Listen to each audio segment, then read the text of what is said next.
All right. Jogging my memory. Oh. What's up? No, go. Alrighty, let's hop into it, folks. And here we are, ready for a Scott recap. Let's go. All right then. Well, last time the party leave the ravine with the waypoint into the Underdark behind, making their way over the hilly terrain towards the plain to the north, encountering and escaping from dire elephants along the way. And over some of the nights across the plain, Scar makes a deal with the cosmic entity in his dreams to share more senses, as well as receiving a cryptic warning about how extreme the danger they're walking towards is. They travel along the plains for days, resting in hallucinatory terrain, fighting giant axebeaks and werewolves, and the matron of the Golden Flame once again appears before them, offering the party more gold if they deliver the beacon for her rather than their current job. Atala and Corwin promptly shut her down, speaking of the lives she destroyed, calling her desperate, and how they don't want to see the world burn. We return to the party along the edge of the mountain range, heading north looking for the dwarven territory.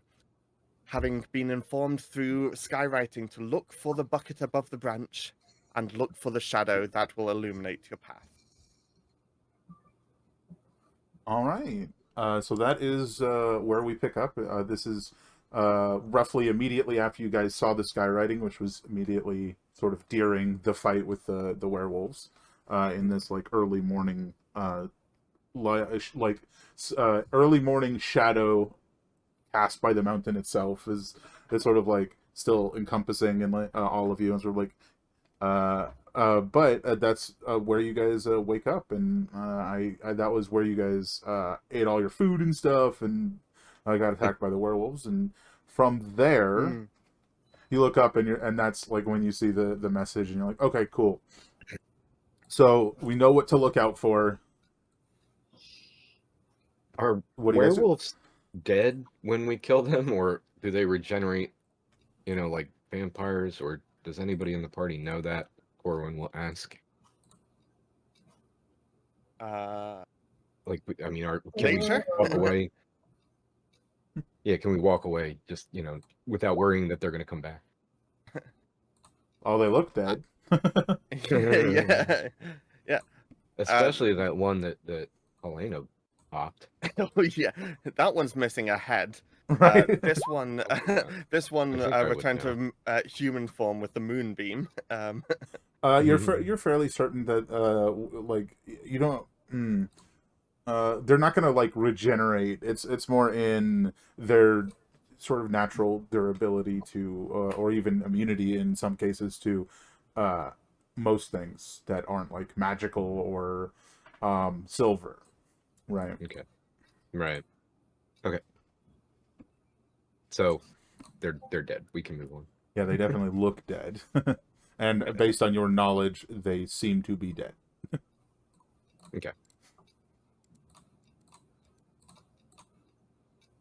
So we're looking so for yeah, the there's dwarves, that sort of scrolling skywriting going on. Yeah. and that's about the bucket in the tree. Yes. Yes. Okay. And so obviously somewhere around here we've got the dwarven encampments that we're headed to, but this is clearly for us. I mean, the last deal thing, that was skywriting associated with us. Yeah, I mean, as far as you can tell. Yeah. Shall we just, head on, try and find the dwarf place and keep an eye out? Or should we actively seek this out? I would say head to the dwarves while keeping an eye out. When we're done with the dwarves, if we still haven't found a bucket in a branch, maybe we keep looking. But well, the message does say it's on your path. Right. And you did, if you recall, sort of give her the idea that you were heading towards the mountain. So yeah. And I mean, this tree has no buckets and branches or nothing around us. So, No. right? Okay. So the next tree. Keep an eye out for trees, basically. So heading to the dwarves, I suppose, is what our plan is then? Yeah, the Okay. rough location of where Yeah. you understand that they would be. You kind of got the idea that they were sort of based on the description from Helena's dad, that they were that he didn't like them, but that they were kind of like eccentric, and that they kind of run a shop out of this like weird mine thing. So you kind of think it'll be obvious. Right. Maybe not so much a shop as a hey, if you have weird stuff, stop and trade it to us. Right. But They yeah, intentionally interact with the rest of the world, so we yeah, should. they're not necessarily hiding from them. They're just here for, as far as you understand, minerals that might be found in the mountain, and Gotcha. be away from the rest of civilization to get said minerals. Mhm. But yeah, you guys can continue forward. It will uh, yeah, be a largely uneventful day. You definitely, at With least, lots of tree perceptions.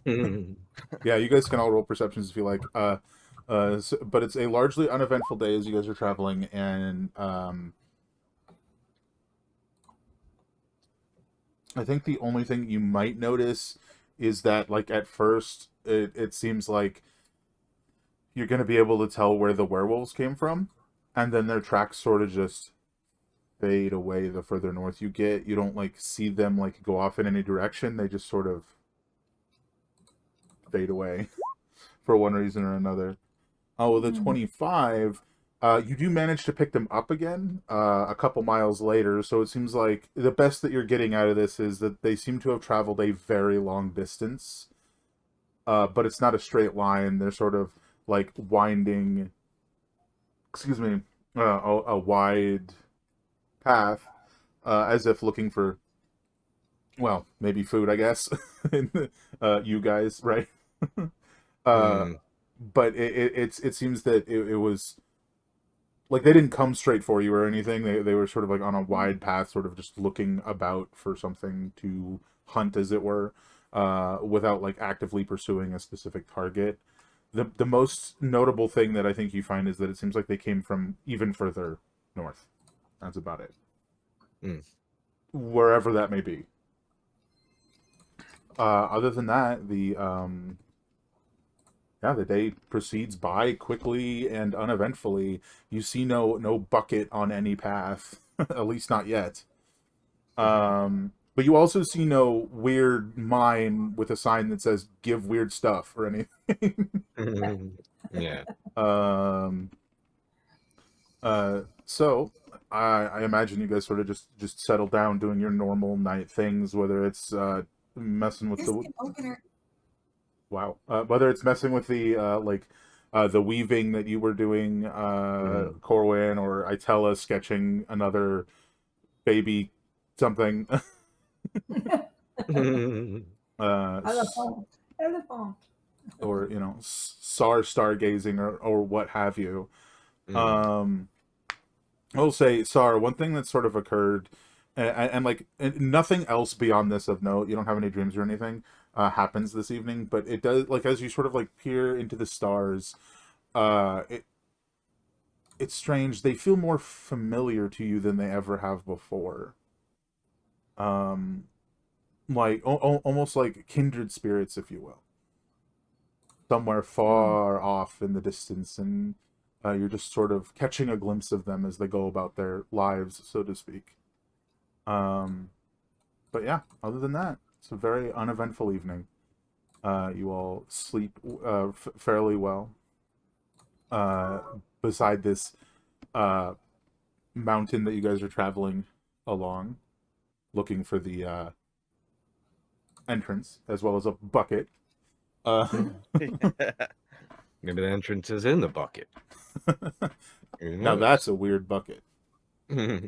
I forget, was Helena's bucket given or not given in the end?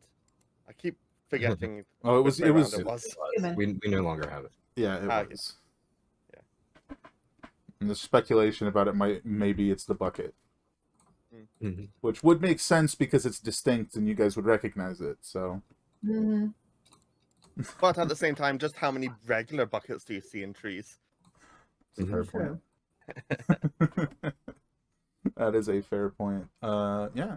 So as this uneventful night comes to a close and you guys start to travel on the next day, uh, it's sort of like maybe like a low overcast day. It's not like uh clear skies. It's not like a storm brewing or anything.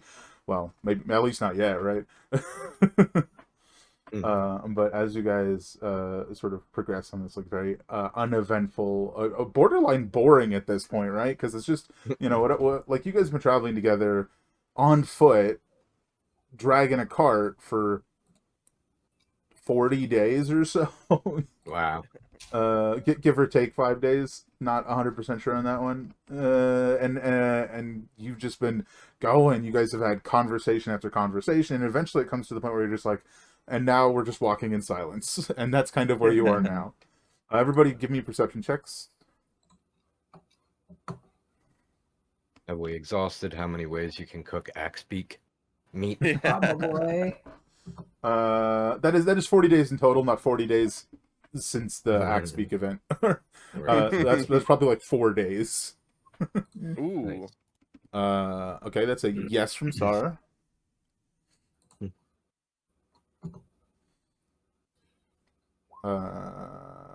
That is a yes from Helena. There's a yes from Mothership. It shows how much Corwin trusts the rest of the party. You know, Ah, he feels safe Yeah. enough to Okay. just. Everybody else is paying enough attention. Definitely not just patting Dribbly. You're napping in the cart, huh? Yeah, yeah. Well, the brazier itself is like big enough you could like lay in it, kind of like a cat in a bowl, Mhm. if you wanted to, Corwin. But That's anyway, what I was picturing, actually. just relaxing. I'm not needed right now. Yeah, so you do in fact sort of off to the side. There's this like large tree with a number of broken branches on the grounds around it, and up in a thicker branch hangs this like very large obsidian bucket, and you see like the branch itself is starting to go like. It's a very heavy bucket.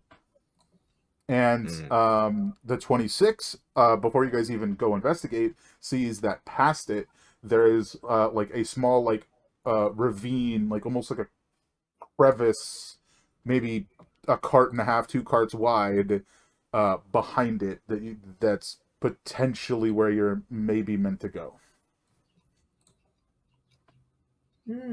Nice of them to point it out to us. Mhm. Yeah. Well, Helena, looks like you've got your bucket back. I was trying to get rid of that. It's heavy. It's a good time for it to like snap and fall out of the tree as the I branch don't say the breaks. tree agrees with you. And just thunk, thunk, thunk on the ground, and you hear it as it like hits the ground. You hear a "Damn it, not again!" And Jet like walks out from this like little ravine and like goes down to pick up the bucket and sees you guys and goes, "Oh, perfect, you're here." This thing is unnecessarily heavy.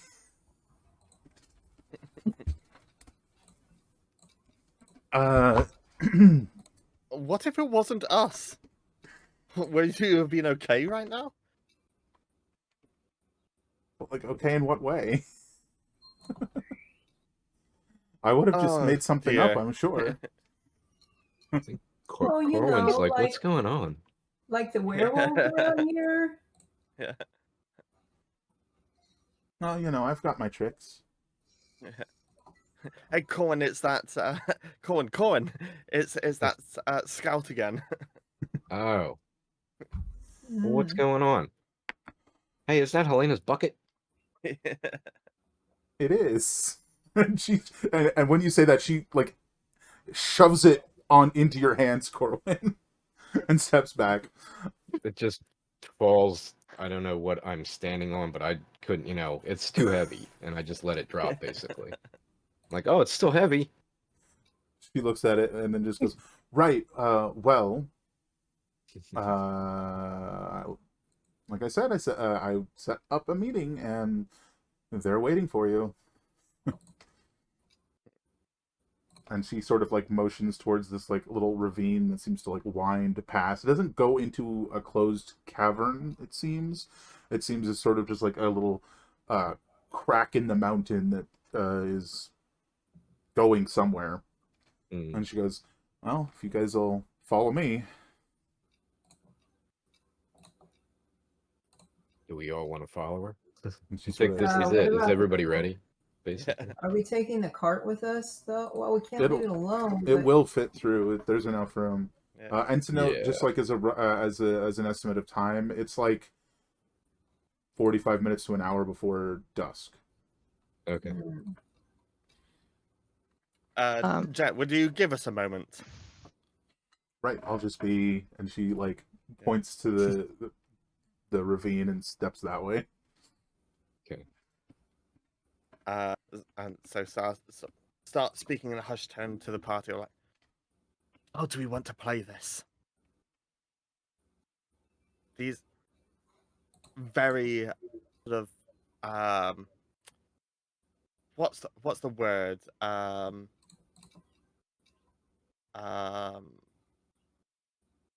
Untrustworthy.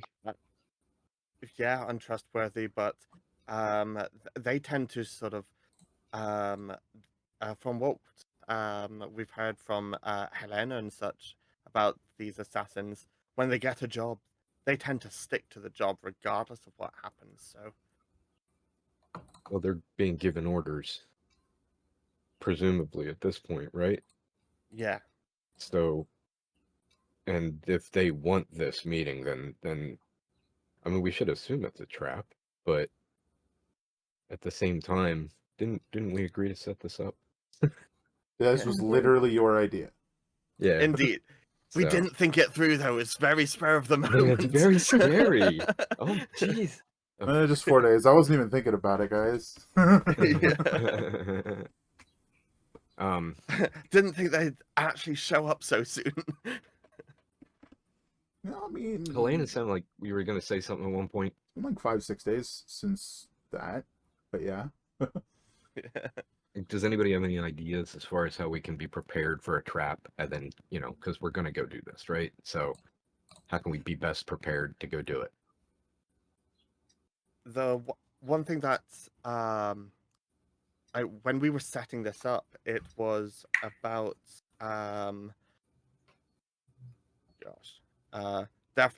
don't mind me, definitely not flying through the notes. While he checks trying his to find notes, the what were you term. going to say, Liz? While he checks his notes, what were you going to say, Liz? Oh, I was just gonna say, I like grab the bucket and bring it with us. Fair enough. We Maybe need where we're going, they'll want one. Is we it need about to convince them that we're not. I don't want to say bad guys. We're not the Threat? enemy. Yeah, we are not the threat. It's whoever hired them. But since we don't know who hired them, I'm not sure how we'd say that. Yeah, we Well, I may mean, be able to you can assume. convince them to stop attacking us if we convince them that the prophecy, isn't, or wait a minute, convince them of the prophecy destroying their order. Mm-hmm. Yeah, That's what I have in mind. Yeah, and I was trying to find. I can't find the. It's the term of blazing demise. prophecy. Blazing demise. That's it. And yeah, I mean, we can just outright tell them what that flame adherent matron's been saying to us. If that doesn't sound like a blazing demise, I don't know what does. True. Yeah, I mean, they live here too. Yeah. For sure. Worth a try. I mean, that's the whole reason you're here, to Yeah. try. Yeah. Do we have? But okay. Any quick thoughts on an exit plan though, if things go haywire? Fight our way out. Yeah. Kill them all? That's plan C. What's plan B? Usually I go to thaumaturgy, but I think they all know that trick. Could Dribbly fly around, like overhead to make sure that there aren't any extras in the wings, so to speak? Absolutely. He's pulling the cart though too. So Well, yeah. strategically, at any point, if we have the time to say, Dribbly do a 5-minute circle or something, he totally Hey, could. we'll just say stretch your wings. Well, I think if I could just, basically, I would insinuate to him. I wouldn't make it obvious I was telling him to do it, and he would slink off. Maybe even roll a sneak check, and then just do it. Yeah. Yep. You guys ready then? So, sure. I think so. Yeah. Unless anybody else has any other. Because it sounds like the ways. plan is just tell them the truth. Yeah. And Pretty much. hope And they're hope not that our truth stupid. is their truth. Right, that's it. Yeah. Yeah, fair enough. Fair. Because even spells wise for getting out of there, I don't have anything prepared right now. Really, that would be super useful for escaping this. Yeah, Scenario, I think you guys if may things go have south. been hoping for more of a, oh hey, they'll meet you tomorrow at the shoreline or whatever, but that's Yeah. Right. mm, Yeah. that was not in their plan. Yeah. Apparently not. Yeah, so you guys start to travel down this very, in terms of ravines through a mountain, this very thin passage sort of winds down and back until it opens up into a large forested clearing. And ahead. I don't want to interrupt you. But while we were just talking, I would have let everybody know that in an escape, if I say run, do it. I've got a spell called Spike Growth that I could just put down and, really impact people chasing us. So Yeah, I would fair convey enough. that, Cool. in character to everybody. And so, Nice. Yeah, so as Jet is sort of leaning you down this a winding ravine to this clearing, she goes, well, the boss, Rodin, seems to be more than happy to hear you out, but his advisor is also here, and well, that man is crazy. Be careful. That being said, one of you, and she motions to Helena, have already met Rodin. I believe he talked to you at the start of all this. Well, and she steps into the clearing and wanders off sort of to the side at a distance and sort of motions toward two individuals. One a tiefling who does look like the individual that spoke to you previously, Helena. Assuming you guys have vision on this map, hopefully. Yes, indeed. Is it that guy that told me that I found in the woods? He kind of found you near the tavern, not the tavern. No, it was a tavern, the just sort of rest tavern. Everybody else was still inside or whatever. You went for a walk with somebody, and he called you off to the side. Yeah, it's that guy. And he sort of waves his hands, sort of stepping away from this darkened section. Behind him is the tiefling that I don't remember who it was. Maybe Sar? I don't remember. Well, inside the tavern, you saw him. He's very pale skinned. He has the one horn, and he has a very murderous aura about him. And he's sort of just grumbly leaning against the entrance to this small cavern. It's you can see the back Yeah, of it, right? and there was like a scar or tattoo of a blade on their forearm or something. On his forehead. Oh, forehead, was it? Okay, Yeah. yeah. A bit more conspicuous then. Yeah. Hmm. Hence the whole, like, when he was there, he was like in the hood and everything, and sort of, Yeah. and you sort of saw it past So it that. wasn't just brooding. Maybe 50-50. But Yeah, he I think seems it's for that very too. unhappy, and he is like just leaning in the he's like, like, just very grumpy back there. Whereas this person, the blue is a blue tiefling. This other one over here, which I don't believe I mentioned that last time. My mistake. He speaks up and he goes, "Oh, thank you for coming. I'd be happy to sort all this out, and I'm sure you're a little apprehensive about a trap, but I can assure you it's only the three of us. So we would be more than enough. Or should you try anything funny? And if my word alone is not enough, feel free to take your time in searching the area." And he sort of like just motions. It is a clearing, but it's like surrounded on all sides by like mountain wall, right? So you'd be checking in trees and in the shadows and stuff, other than this little cavern where Grumpy Boy is sitting. To be clear, like this sort of like mountain wall, it's entirely possible that it's lined with people hidden out of sight with bows and whatnot. It's not impossible, but it does sort of Yeah. like come in like a sort of arch over, so they'd have to like lean in and shoot down. But there could be people up there, and he's like standing in the light cast by it, right? So they'd have an easier time hitting him than any of you. Yeah. Right. It's not impossible for there to be a trap here. Yeah. Would you like to search? Could I? Go ahead. I wanted to see if I could check if I think he's lying. If that's okay. Yeah, give me an insight.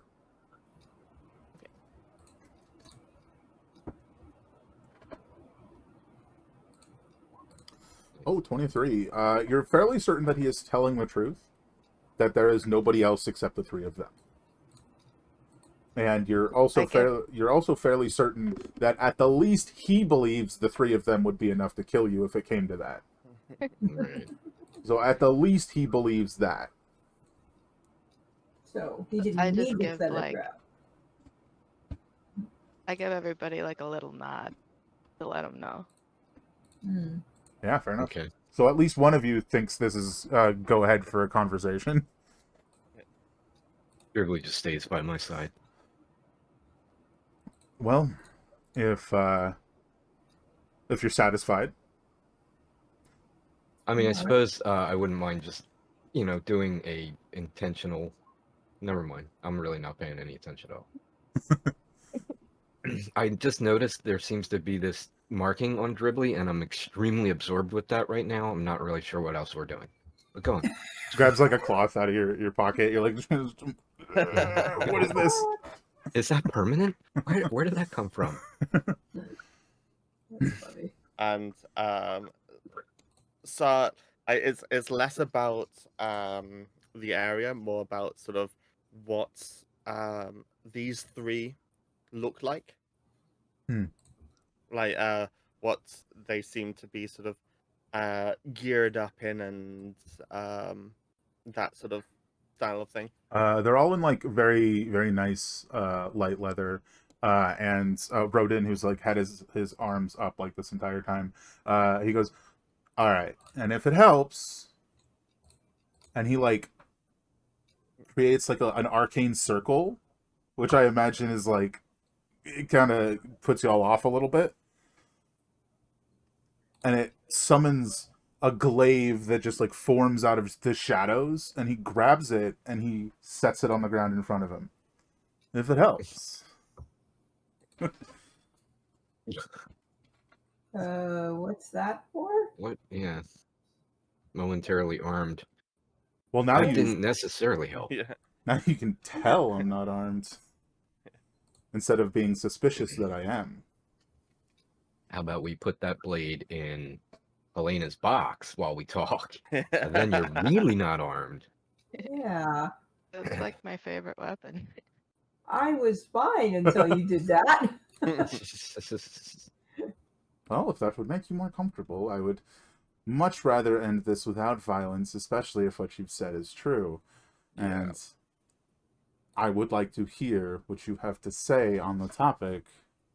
I don't know that we've come to this conclusion in the past, but who's like the most charismatic amongst us?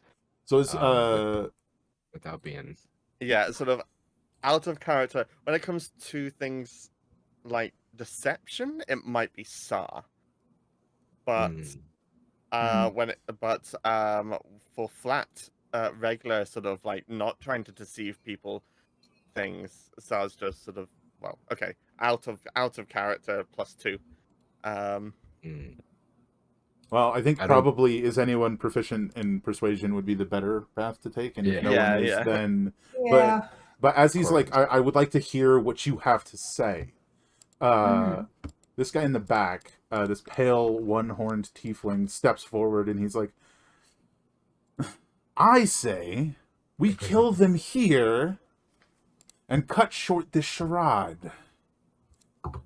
That's plan F. I think Helena. I can't help it. I can't help it. I'm gonna step forward and say, okay, so you want to be the one that starts the great burning. Great burn. That's a fun name for it.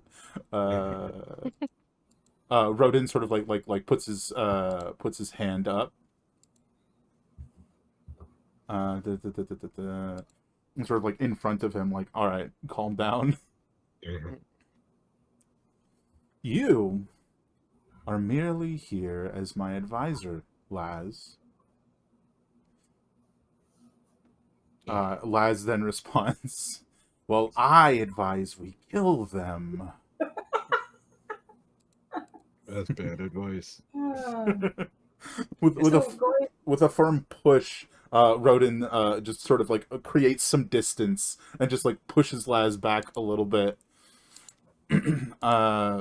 interposing himself between you guys and Laz, and he's like, and that reckless bloodlust is why you are an advisor and your old job is mine. Respect the authority I have been given, or leave. Laz scoffs and just like backs off into the shadows again. Okay, back to the question that we had a bit ago. Was the highest The question you're asking is who's going to take charge of the conversation. Right. Last time it was Sar, and it was rocky but successful. Right. But if we go by who has the highest perception, Persuasion. Yeah. Persuasion. There's a P in there somewhere. Yeah. Well, we use perception so much. Yeah. We're all really perceptive, actually. Yeah. So, should we go by that, guys, or yeah? Yeah. Well, I think one factor I think Helena has passed with these guys. Yes. I don't think Corwin actually knows who Jet is because that happened beyond his perception that night. I feel like saying Helena has passed with these guys is a bit of a misnomer. It's like the equivalent of someone approached by a military recruiter and saying no, and then somebody else going, "Oh, they have experience with the military." Okay. Not really, no. Okay. Just to clarify, more significant recognition going on here. Just knowledge of them. Great. Yeah, and they knew about the military existing beforehand, and then the military recruiter. Yeah, basically. Corwin's not really charismatic. I think you all can tell that. Right. Not nothing, but I mean he's not proficient in anything that would help.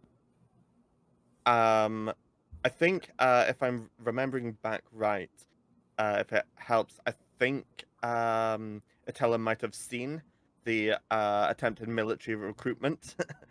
I'm just going to call it that. While out with the horses.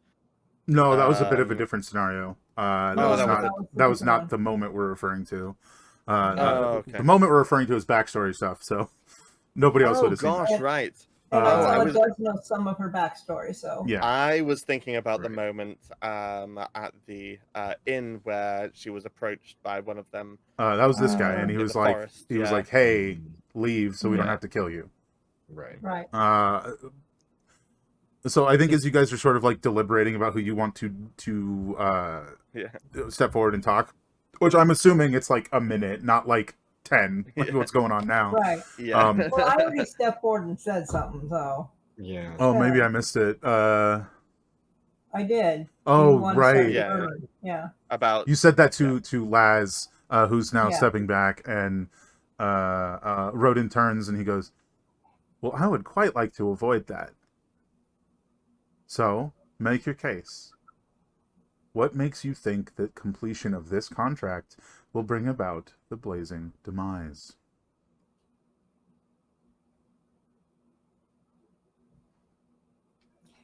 If you kill us, the wrong person is going to get this brazier, and they will start it.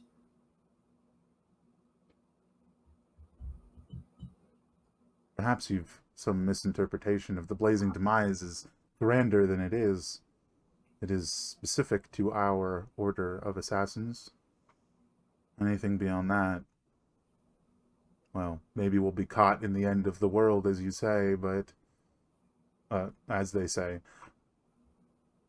But we're more specifically concerned with the end of the order, specifically through this prophecy. Well, there's this flaming matron, and I'm gonna try to. This is all gonna be part of a persuasion roll for Corwin, because why not? There's this flaming patron woman who's been talking to us, and she wants this beacon that we know the location of. We have it basically somewhere. And if Yes, she gets it, of course. yeah, if she gets it, the end of the world is going to happen, and that's basically going to be the world's on fire. And I mean, blazing demise. We're not sure if we're getting the vernacular right for you guys, but the end of the world, that includes you. So if you kill us and then they get this thing, then you're going to die too. Ipso facto, what do you think? 21. So, your proposition is that the blazing demise is in fact greater than the cult itself, and this event that will likely, in your estimation, bring about a fiery apocalypse, would you say? At least for this continent, if not the whole world. This matron several times to us has spoken of the creation of a new order in this world. The sheer number of similarities to your prophecy, you can't deny that. And it all starts with your job. So if we carry through with this flaming matron, as you call her, will bring about a blaze that encompasses this continent, yes. Yes, and in that way, us stopping you, granting her this brazier, this beacon, and they're well aware, he motions towards it, will cause the blazing demise. Yes. This is all perfectly plausible. I think I'll have to talk to somebody about paying a little bit more attention to who hires us and their connection to fire in the future. That being said, yes,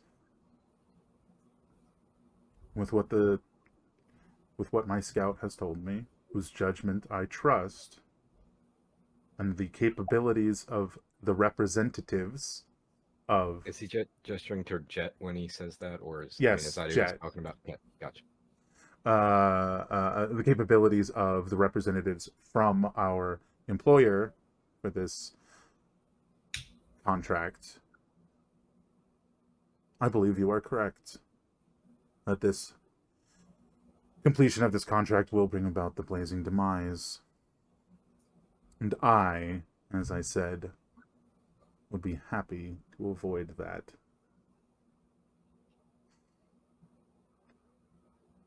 I think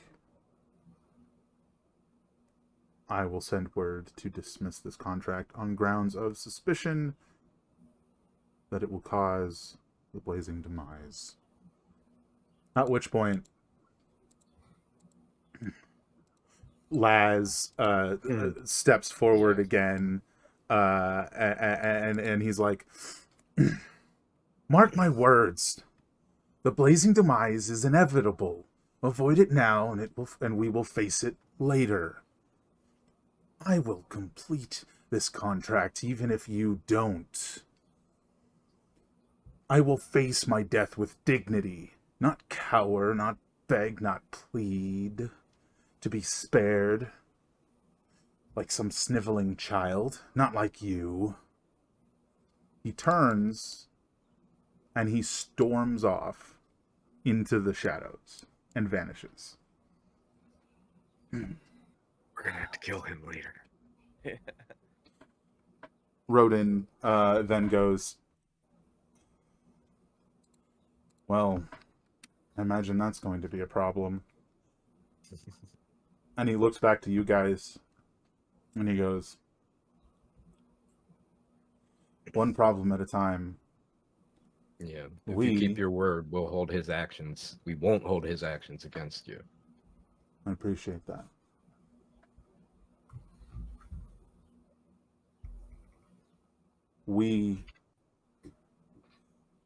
I don't like being used for a purpose that will bring about my death. And with that problem surely on its way to find someone to follow it, and then come after you, I imagine, and our employers, who will likely continue to come after you, I give you a choice. I will, as best I can, solve one of those problems for you. Do you wish me to delay your pursuers from this fiery matron? Or to track down Laz and put an end to his intolerable bloodlust?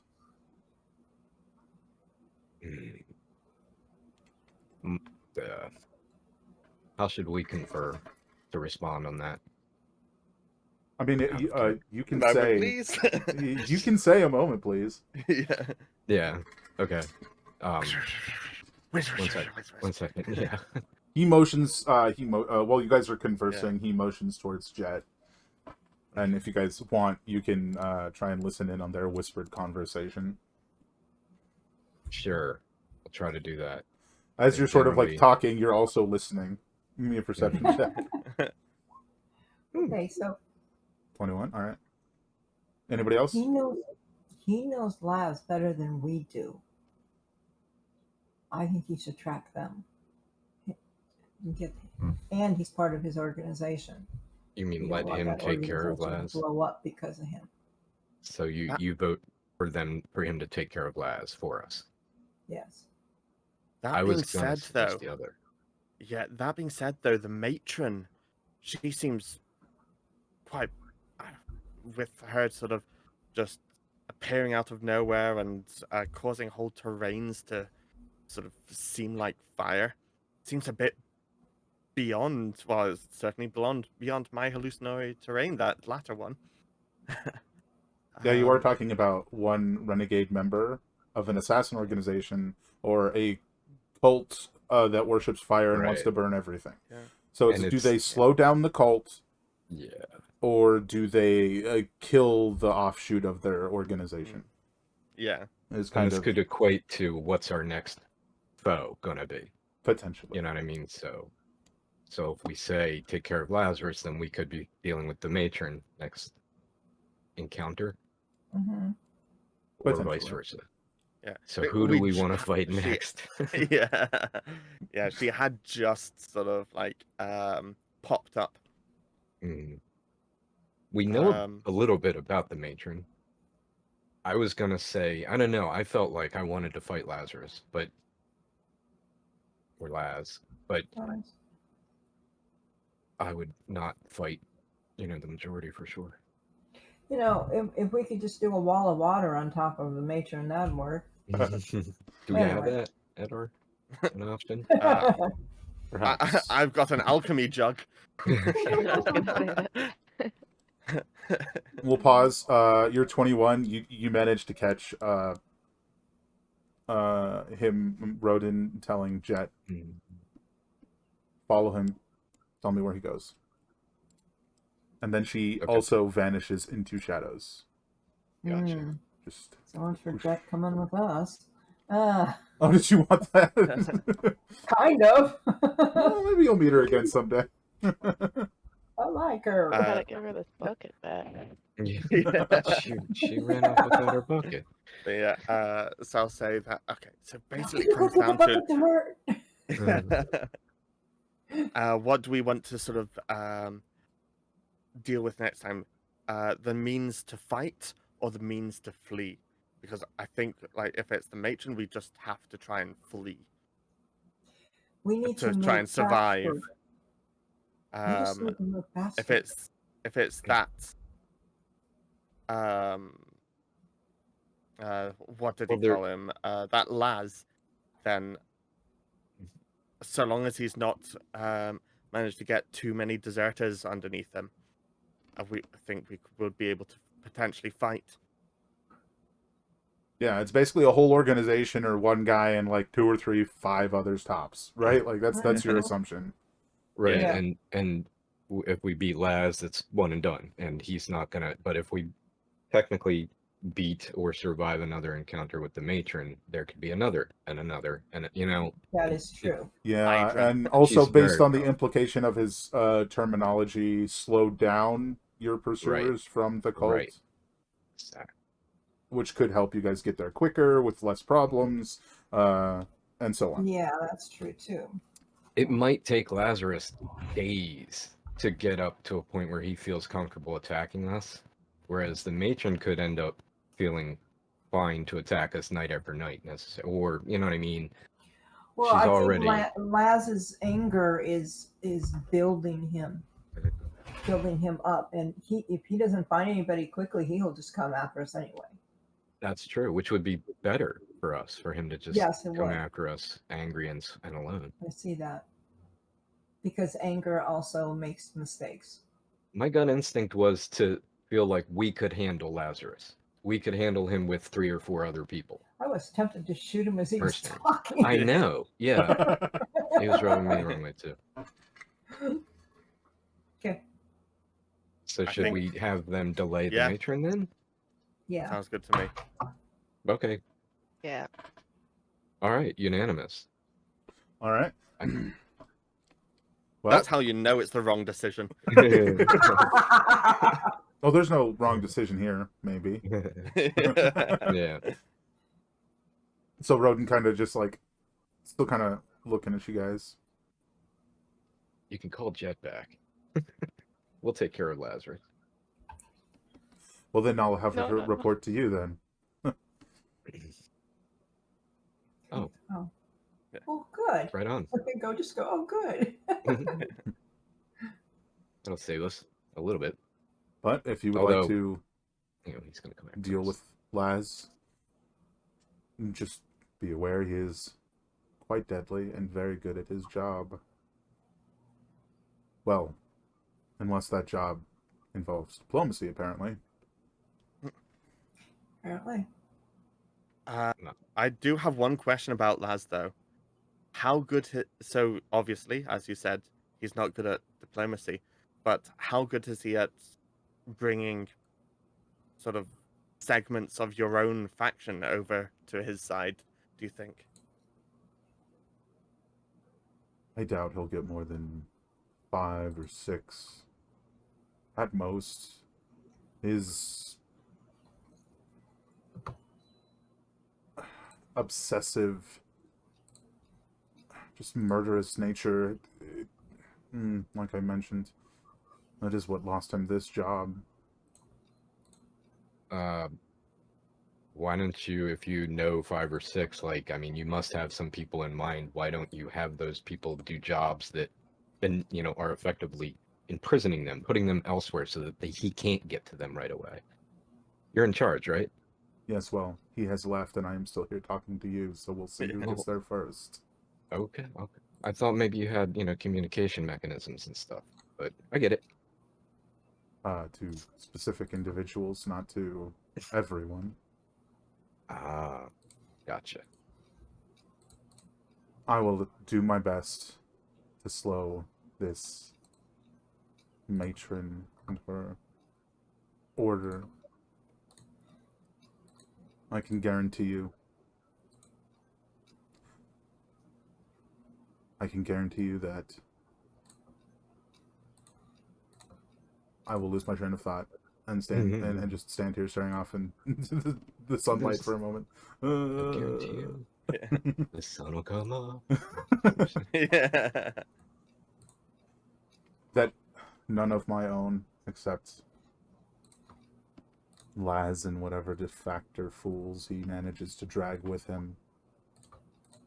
No one under my command will attack you. That's very much appreciated. Thank you. I'm sure this will work out best for all of us. Yes, and I believe once my people face off against this order, they will all see why we are doing this, and not have the doubts of those that Laz drags away with him. Quick other question. I mean, you guys, you pretty much know where we are. You probably always do.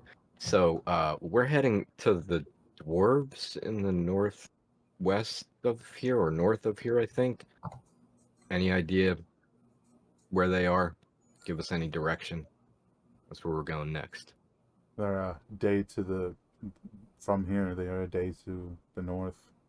So you should reach assuming you rest the night, you should reach there about evening tomorrow. And just continue northward. It is Nice. It's fairly unmissable. This eccentric lot. They have placed a rather amusing sculpture of a giant pickaxe above their cavern entrance to sort of lure people to bring their attention to them. It's not as eye-catching as a bucket in a tree, but that sounds awesome. Yes, it does. That was Jet's idea, of course. Yeah. And then Oh, and Corn's getting a You bounce. don't have in his any step. silver weapons on you, do you?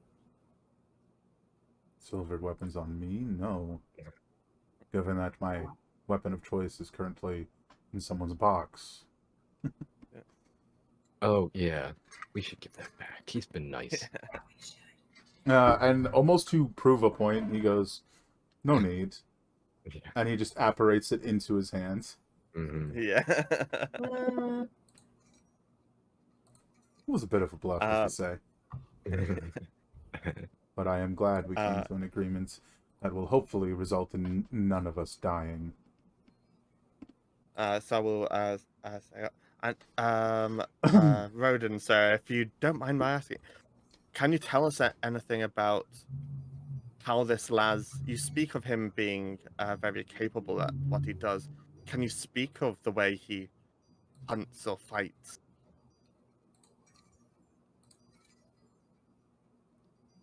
He will come in the shadows, and if his first strike does not end his foe, he will use his strange capabilities to step away and conjure a bolt of deathly energy and strike at them again. And with these two strikes, most foes fall in a single moment. Great. We'll avoid that. Though the second strike is not nearly as quiet as the first. So if he's resorted to that, you will likely hear him. So we just got to survive the first 2 strikes. Then we're on him. He's done. Got it. Game plan. That's plan I A would say right so. there. All right. In any case,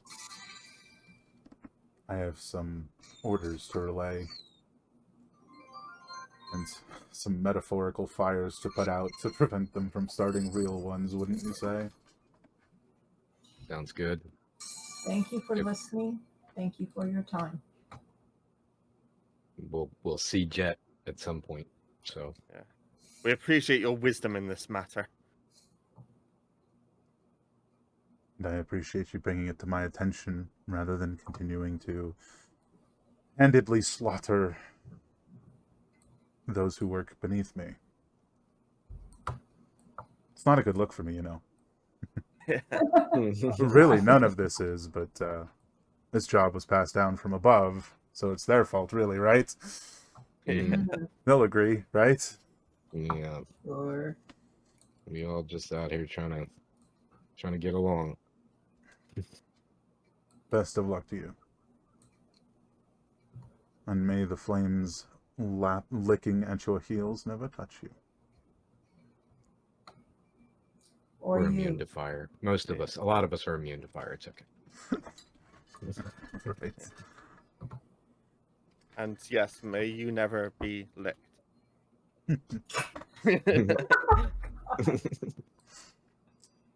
It's the idea of always All right, getting no. an aphorism like half wrong.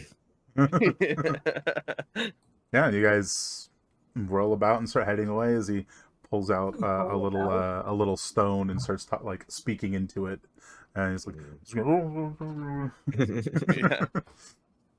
Definitely definitely rolling away, but definitely perceptioning that as we do walk off. yeah. Oh, is that the 14? I mean, 14. Yeah. Yeah, the best that you get is Jet. He says Jet. It's supposed to be directly talking to Jet now as he walks away. Yeah, and you guys. We need another member of the party. And so you guys head. I think probably as you guys are heading out. Yeah, no, you guys head out. And We're already ambushed by. No, I was going to say you guys need to find a place to rest for the evening, as you're now like 20 minutes from dark. Yeah. Oh, I wonder if we should just do it right here. I was gonna say it kind of doesn't have a good feeling to do it right here because it's like, you know what I mean? Perfect place to be ambushed, I would think. Yeah. But I don't know. And Laz just left from here, so at the very least, some sort of defensive point as opposed to looking up at the ravines. Yeah. Just Just some Unless you fresh guys want to terrain travel to all night and get to the hallucinate. dwarves. Well, I mean, some think of it us was can see at night. I think it was suggested that we do a rest, another rest, and the next day we'd be there. I think. Yeah. No, that was more of a Isn't that time. That's like a Oh. timeline thing, not a suggestion. Like if you rest, you'll be there tomorrow evening, is what he said. Oh, Right. okay. Oh, okay, gotcha. Whereas Well, if we you could- don't rest, you'll be there like tomorrow afternoon. Right. But Right. exhaustion's a whopper. Could be a problem. I mean, how tired are we? How far do we want to go? We've been going all day. Yeah, you've Alright. definitely Oh, been going okay. all day. Okay. So maybe just move a little bit further on our path until there's an open place to do hallucinatory terrain, just in case. Although I don't know. I think Lazarus knows. I think they know. They've got our number at this point, right? We do. So, but at the same time, if Rod keeps his word, then we're safe from them.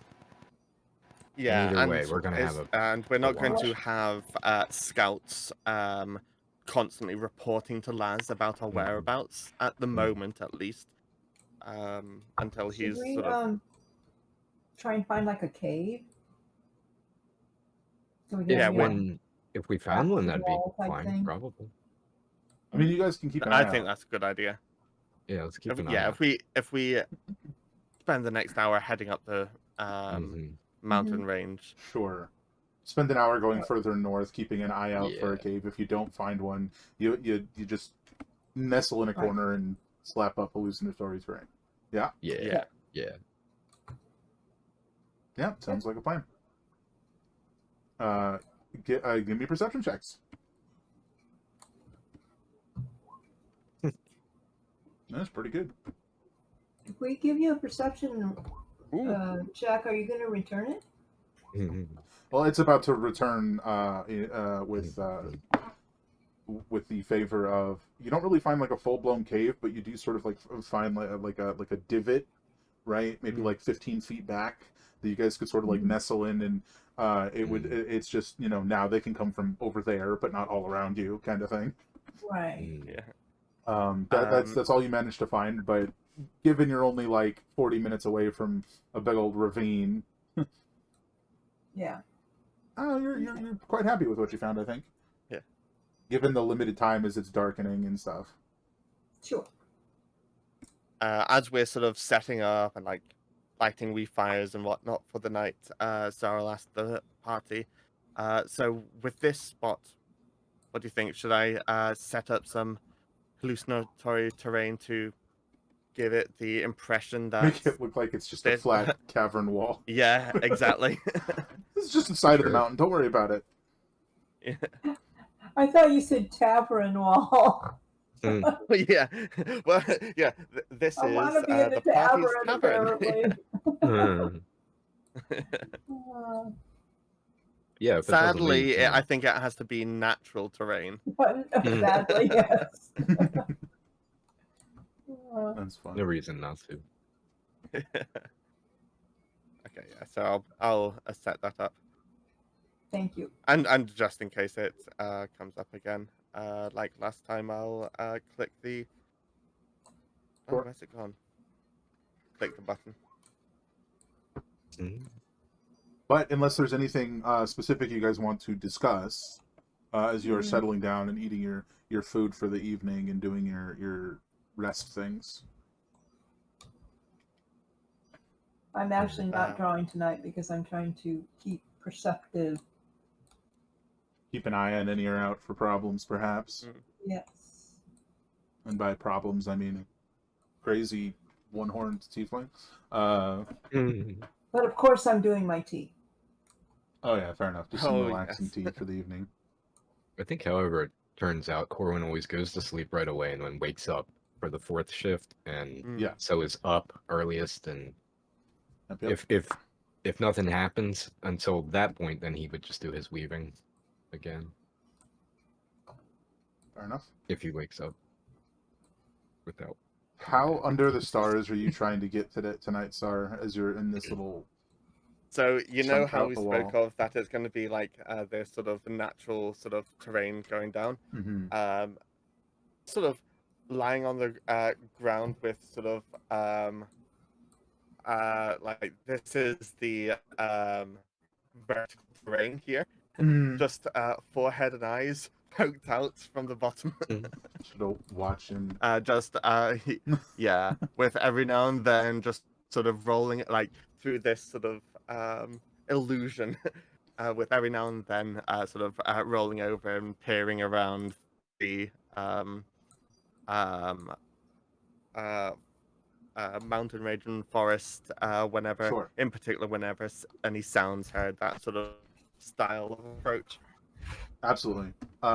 So once again, you're feeling like as you peer into the sky and watch the stars, you're feeling this like familiarity as you did last night, or well, the last couple nights, really. Now that you think about it, it's that thing where you're like you're looking into the stars and you're like,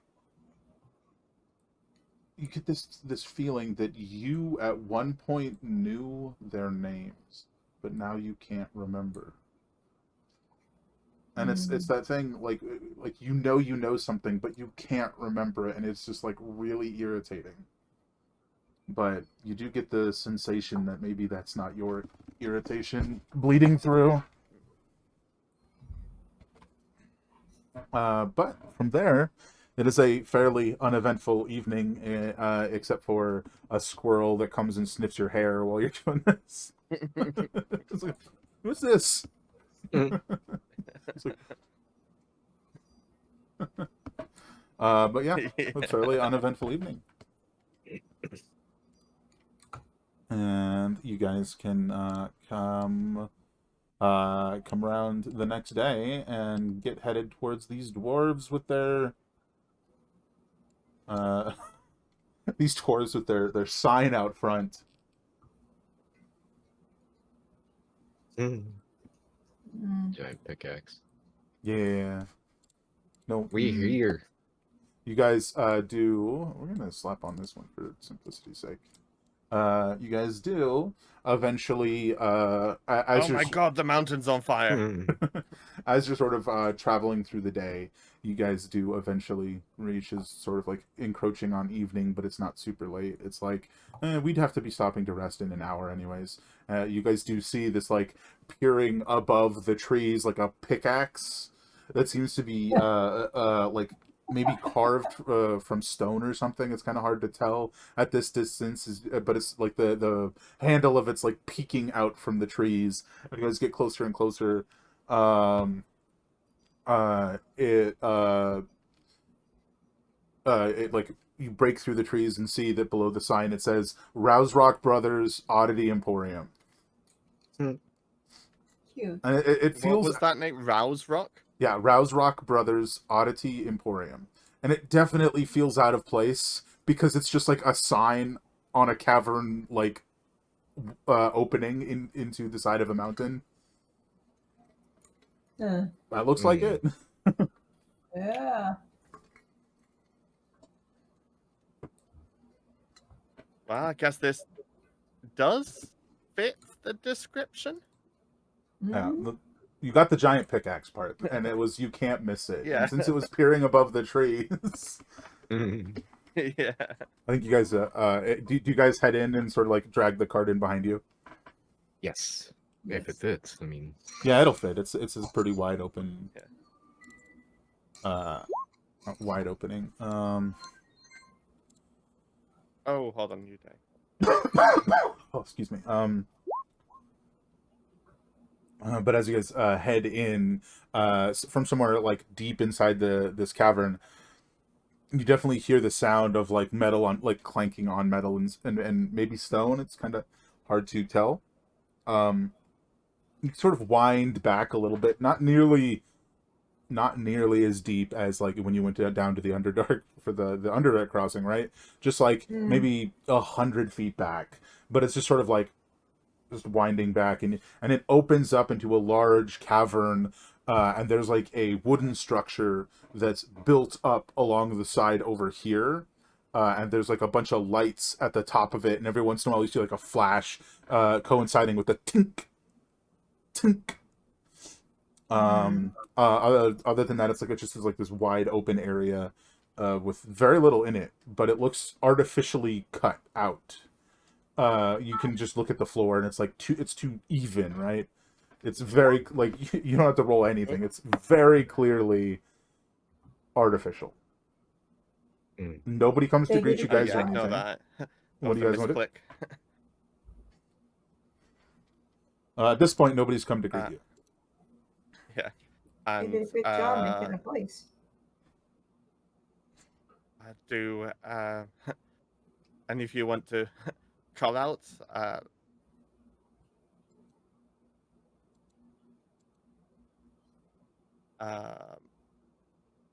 gonna go ahead and walk in. Sure. You want to start? Because I mean, it's like a ramp. It's like a ramp. So you want to start heading up the ramp? Yes. Does that sound familiar to me? Stream. I apologize. What happened? I don't like that Windows feature. Moving on. Oh, You know when you go to move a window, and if you do it too fast, it minimizes everything? Yeah. oh yeah. Anywho, what's your question? Does that sound familiar to me? Does it sound familiar to you? I'm not 100% sure what you're looking for here. Okay, the It's sound not banging, of it's tinking, more like mining. More like ah mining as opposed to Like, blacksmithing. blacksmithing. Okay, as would it opposed to remind me of that? booming. I don't think it would. It's not loud enough, and it's too like the sound is too sharp. Okay, well, I think I would still go in to investigate the sound. Yeah, I think Oh yeah, absolutely. Because we are coming to dwarves, right? Yeah, you are coming to speak to some dwarves. I want to make I, sure I'm not confusing my backstory. Hold on. I'm all for just continuing the path. If we come to a point where it's either go through that door or that door, I think we're just looking for the first dwarf we come to. Mhm. Does sure. anybody see any dwarves? No, not from where you guys are. It's just like a wide open cavern, and then this like wooden structure sort of built up Oh, no. to. It's not even. I think like it's not like a building, right? It's like a ramp, and then it cuts across, and then goes into like another cavern further up. Is kind of how it looks, rather than like a house or something. Just to be, totally clear. So you guys, Like a it looks like you'd have to go up the ramp to get up there. like a constructed ramp or just a natural? That's It's how the constructed. cavern. It's like a wooden Gotcha. constructed ramp. Okay. Sort of means to navigate a natural Yeah. cave system. Sure, without cutting into it more than they very clearly already have. Yeah. Does anybody lag behind, Um, or are all of you sort of rushing up this ramp? I'm generally right next to Dribbly or, at the front of the cart the whole time. That's how I've been picturing it, at least. So where the cart goes, Corwin's right in front. Yeah, the cart doesn't. It looks like you could take the cart up there, but maybe that you wouldn't necessarily want to. Okay. Is there a place where we can stash it? And No, actually like Dribbly will just stay like with to it? be clear, it is a empty cavern except for this ramp that leads up to a smaller cavern where these flashes of light and sound is coming from. It's totally empty. It's very large. Just there's nothing here, and it's clearly been carved out. Okay. shall we just sort of shuffle it somewhere under the ramp over there? Yeah, sort of like out of Just- sight. Yeah. Yeah, we'll just leave it at the bottom of the ramp that we're going to head up, and Dribbly will just stand guard and stay there. Yeah, you sort of want to leave it under so it's like out of sight. Yeah, that's totally Yeah. fine, totally fair. Parked. Yeah, sounds good. You guys, the not Dribbly, not the cart, the rest of you head up this ramp, right? As you're sort of like getting higher, higher, and higher, it becomes even more apparent that this whole room is just like sliced out, like almost like a perfect cube. Why you do that, you don't know, but that's what it looks like. As you guys sort of like get to the top and like step past where the cavern wall and into this part where it's open cavern again, it's like little opening again. You look over to the side and you see numerous different tunnels that seem to go different, like one here, one like all across the area in there. Further back, maybe 100 feet back, and at its center, you see a lot of like stone tables that seem to be like carved out of the rock face itself, rather than carried up here, with just dozens of very like strange and bizarre things. Some of them are weapons, some of them are just like things you can't even really identify. Past that, in front of the like centermost tunnel, you see what looks like a it's very strange because it looks like like where you would blacksmith, but it's in the middle as opposed to like against the wall or something, which sort of catches you off guard a little. And there's an individual like just on the other side of it, peering down the tunnel, shouting, Are you almost done in there, Fodrick? I could really use that that metal you got working with. I go ahead and call out in Dwarven. Hello. The response in Dwarven. Hello? Yes.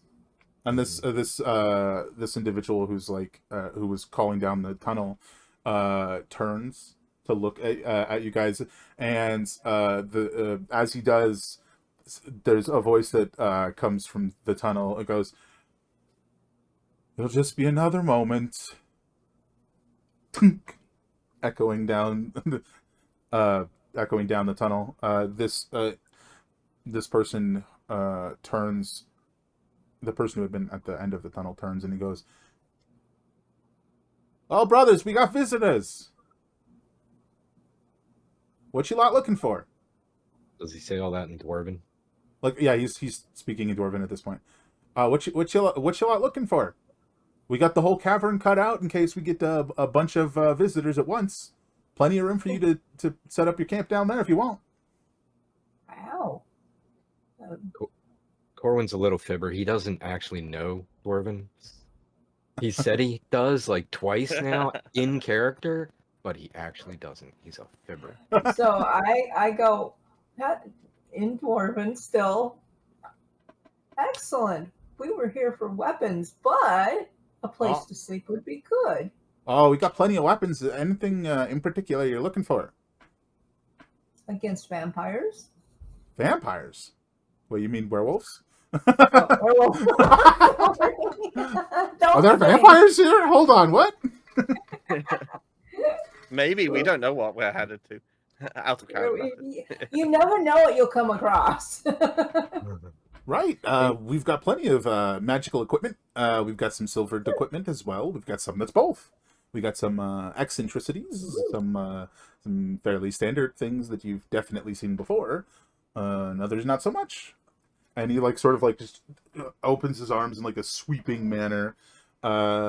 Plus, if you want, we can probably make you something too if you got the supplies. We're just looking for whatever bizarrities you got that we can make stuff out of.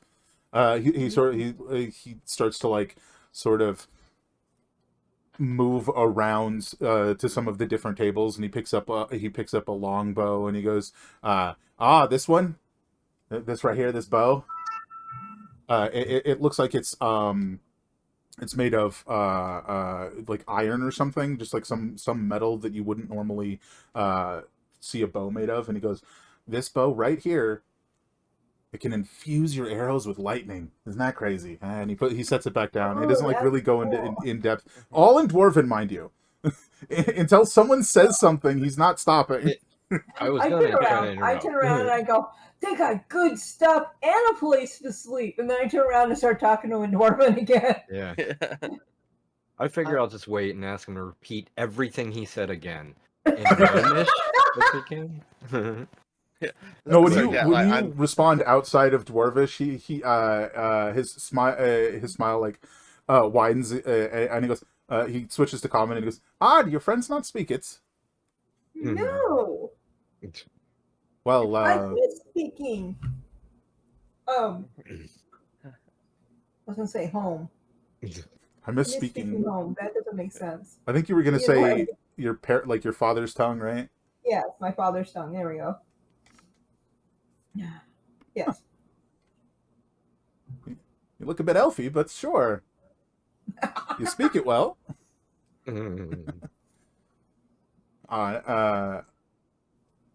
So you hear movement from behind, realizing that this like has now stopped, and this like this dwarf looking very similar to the first one, maybe a bit younger, is like very slumped over, and he's coming like this big old hunk of this like strange metal. Just looks kind of defeated at this point, and he sets it like down on a table, and he looks up, and first in Dwarvish he goes, "Hello, visitors," and then in Common he goes, "Hello, visitors," and then in Gnomish he goes, "Hello, visitors," and he just cycles through like 8 different languages. You must be Fodrick. I am. That's it. He does not like seem to be to care about interacting any more than that. He looks over to the other one who's been talking to you the whole time, and he goes, "Do you need me for anything else, Yastrek?" He goes, "No, you should be good. You go take your nap." And pats him on the back, and he heads down like the leftmost tunnel. And he goes, Lothtier, are you around? All of a sudden, you feel hand like press against your back, Corwin. Like it seems to be like checking your cloak out. Okay. And it kind of startles you. And Yastrek goes, Lothtier, keep your hands to yourself. Do I see a Lothtier anywhere? Oh, yeah, he's like right behind you. It's like he came out of nowhere. Like none of you saw him, and he's just like he put his hand on your back and then like pulled back and is like petting your cloak. Can I turn around and like? Oh yeah, you can turn around. Not force him into a handshake, but like I'm going to shake his like hand. slip like pull your cloak out and slip your hand in place. Yeah, he'll shake your hand. He'll go. Okay. It's a nice cloak. What Yeah, is it made of? I don't know. I would like to look at it more. Can you take it off? Not right now. He's like getting a little too close. All right. It's made of dragon striders or something like that. I don't know. Dragon. Be dragon. I like it. Yeah, but I'm cold, so I'm gonna keep it on. All right. He turns and now he looks at Helena, who also has a very nice cloak. Yours is nice too. Can I see it? Wait, I'll show it to him, but I'll let him know it's my dad's. Oh, yeah, he's looking at it and he's like checking out that it's like, inverted. He's got like the two different, like, very nice cloak. I like cloaks. Cloaks are cool. And then he sort of just like trails off and like wanders off to the right tunnel. Yastrek goes, forgive him. He's a bit into the what things are made of aspect of it. In any case, is there anything in particular you guys are looking for? Silvered weapons for werewolves, not vampires, apparently.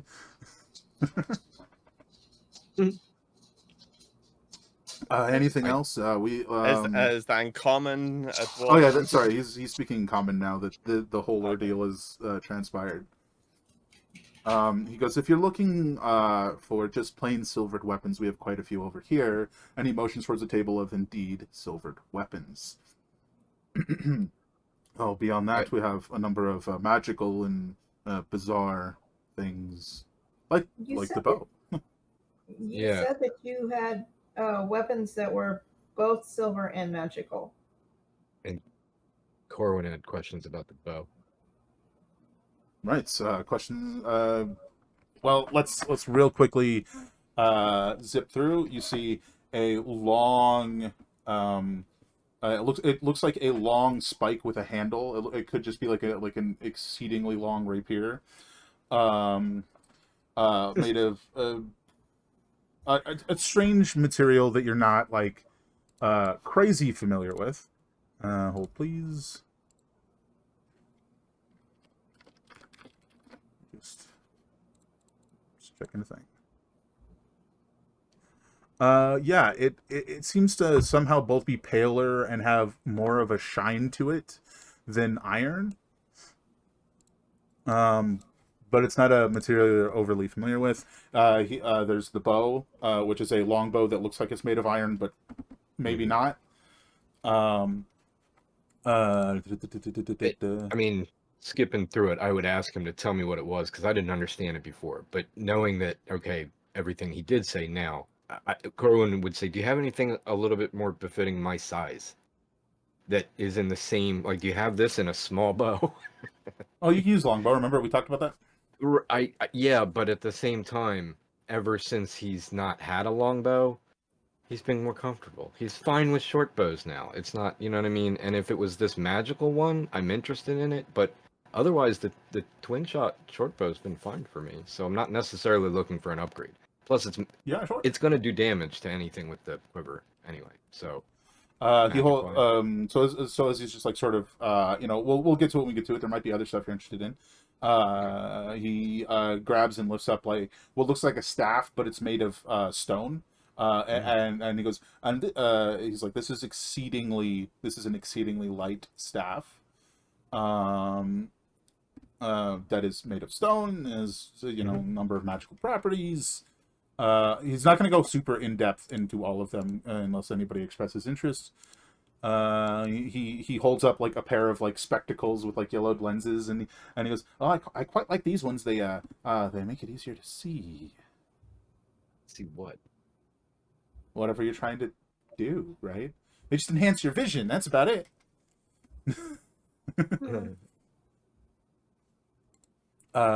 This one, as you're asking, is you were asking for something specifically that's both silver and something else. This is a short sword, and he holds up a short sword.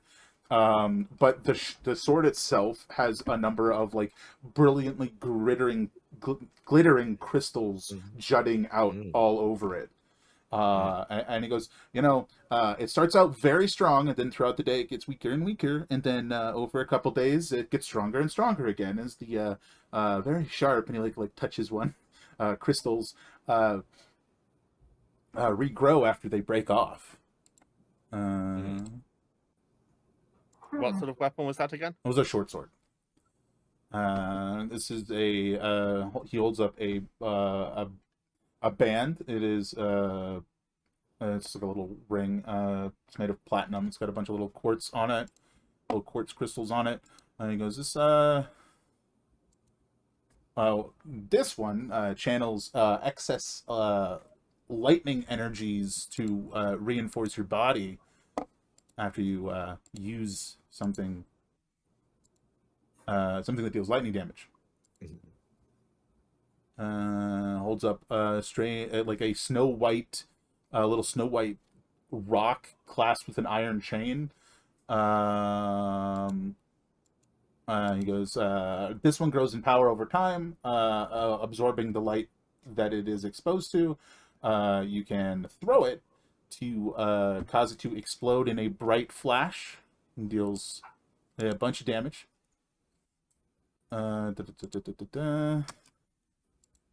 But also can blind creatures and stuff. Heads to the next one.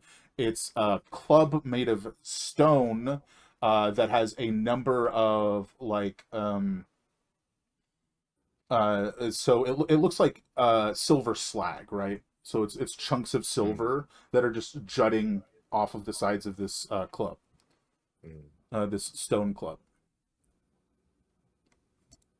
This right here is he holds up a shield. This is a shield that burns, that can light on fire, and the fire takes longer to go out, and you can use that fire to coat whatever weapon you're wielding to cause it to do some fire damage. What's the price tag on that one? That's interesting.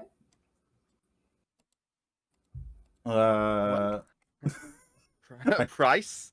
I realized Trade. I didn't really mention what the spike was, what the long rapier was. It just kind of has a chance to poison the target. Okay. But yeah, I mean, price. Well, I mean, I guess we can be convinced to take gold, but usually we just trade for stuff. Sounds good. What do you got? What do we all? I mean, who wants what, and what do we have to Well, trade? so I'll say, by chance, do you have any magical items that'll help with my resilience? I don't do lightning damage though, so anything, and I don't do metal armor either. That just does not work. I'm sure we with could make you something if you got something to trade or something to make it out of. you have some strange materials on you, perhaps maybe we can figure something out. I wonder Like- if they can melt your bucket into something. Yeah, I was gonna say I like nudged the bucket at them. The group. Just like clatters behind the group. Hold on, I'm Yeah. just going to do a little sort of out of character, sort of off the top of my head, random items that they might be interested in that we've all got. Obviously, the bucket. There's the axe beak, giant Yeah. axe beak. The two Stealth. legs There's the and the beak. Oh yeah. yeah, the two legs, the beak. There's also the egg. Yeah, I have a Fabergé egg. That has something like living in some aspect inside it. Oh, right, there's SARS, that egg too. Yeah, SARS got Wait. Oh, yeah, two his different eggs. egg thing that's like a sort of Oh, essentially the snake clockwork toy. serpent. Yeah. Yeah. Yeah, the Fabergé egg. I have a And spooky obsidian dagger too. Mm. oh, yes. Oh yeah, you guys got a couple things they might be interested in. Yeah, Corwin, like he mentions the Fabergé egg, and he goes through his bags and he pulls one out, but it's something that he's created while weaving. It looks like an egg, but he pulls another, and it is another one that he's weaved, and he puts out finally he pulls out the real one. He's like, I think, we could probably I'll trade you'd be interested in this, right? Right? This is valuable, right? So Oh yeah, that's he him. with speed uncharacteristic of a dwarf, zips forward, and I now that he's like right next to you guys instead of like 15 feet away, right? You can see that he's sort of like got like gray streaks in his like long black beard. He definitely looks older than the other two that passed through. But he has like this exorbitant energy about him, and he snags it up, and he's like, "Oh, this is fascinating. Oh, yes, I think we can trade this for something." And he like holds it up to his eye and is like looking through it. He's like, I would trade this for one item. And he doesn't even really seem to care about value. He's just like, one item. And he like heads over and he's like, is that a deal then? Like, if I you find was an item you want, of course, you can always take it back if you don't. And he puts it on the shelf. Right? Well, Corwin looks up and down everything. He says, I don't see any arrows here. Do you have any kind of ammunition that is magical or exploding kind of stuff? Anything like that? I'm sure we can make something. It wouldn't be that big of a deal, right? How about I could have a Loastier make it. that? You Sounds make good. The smaller stuff and the lighter stuff, right? Which probably would How be about- armor for you, right? And he like motions towards Sar. Yeah. How about well, and I'm cognizant of Itella seemed to express interest in the shield, but that shield would be an upgrade for Corwin. So I was thinking about the shield, and I'm trying to get him to throw in the arrows for the shield and the arrows for the Fabergé egg. Well, I That's what didn't I'm want trying the to- shield. I just thought it was cool. Okay, cool. Then yeah, I do want that shield. If nobody else wanted it, and trying to get the arrows too. If we'll throw something like that into the mix. Mm. Yeah, I mean, there's no currently made arrows, but I could have him make some arrows. You want some? I can make you some tungsten arrows. They can poison creatures, right? That'd be great. Make them sick. Even yeah. You think can be made in a day? Yeah, sure, no problem. Okay. I think that's acceptable to me then. I'll give you 5 of them in the shield for the egg. Sounds good. Shake his hand. Yeah, he shakes your hand. I'll take the shield. Write down that's what you're getting. Did it have a special name? The shield? Yes, it does. Everflame Barricade. Barricade? Yeah. Okay. That's cool.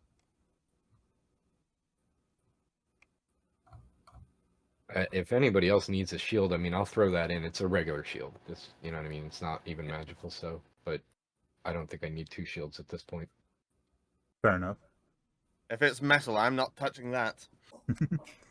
I'm just curious about the stone club. I don't know that it would do me any good, but I'm curious about it. Sure. And don't forget, if you guys you guys can think about that over break, but if you guys wanted to have like request them making you something, especially, out of materials that you already have. The question was about the silver slag granite club, or was it about the earth rod?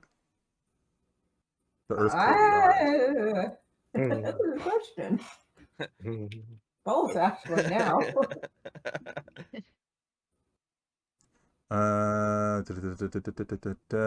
attuned to a druid or cleric, gains a +1 to spell attack and spell save DC, and a number of times per long rest. Attune, so once per long rest.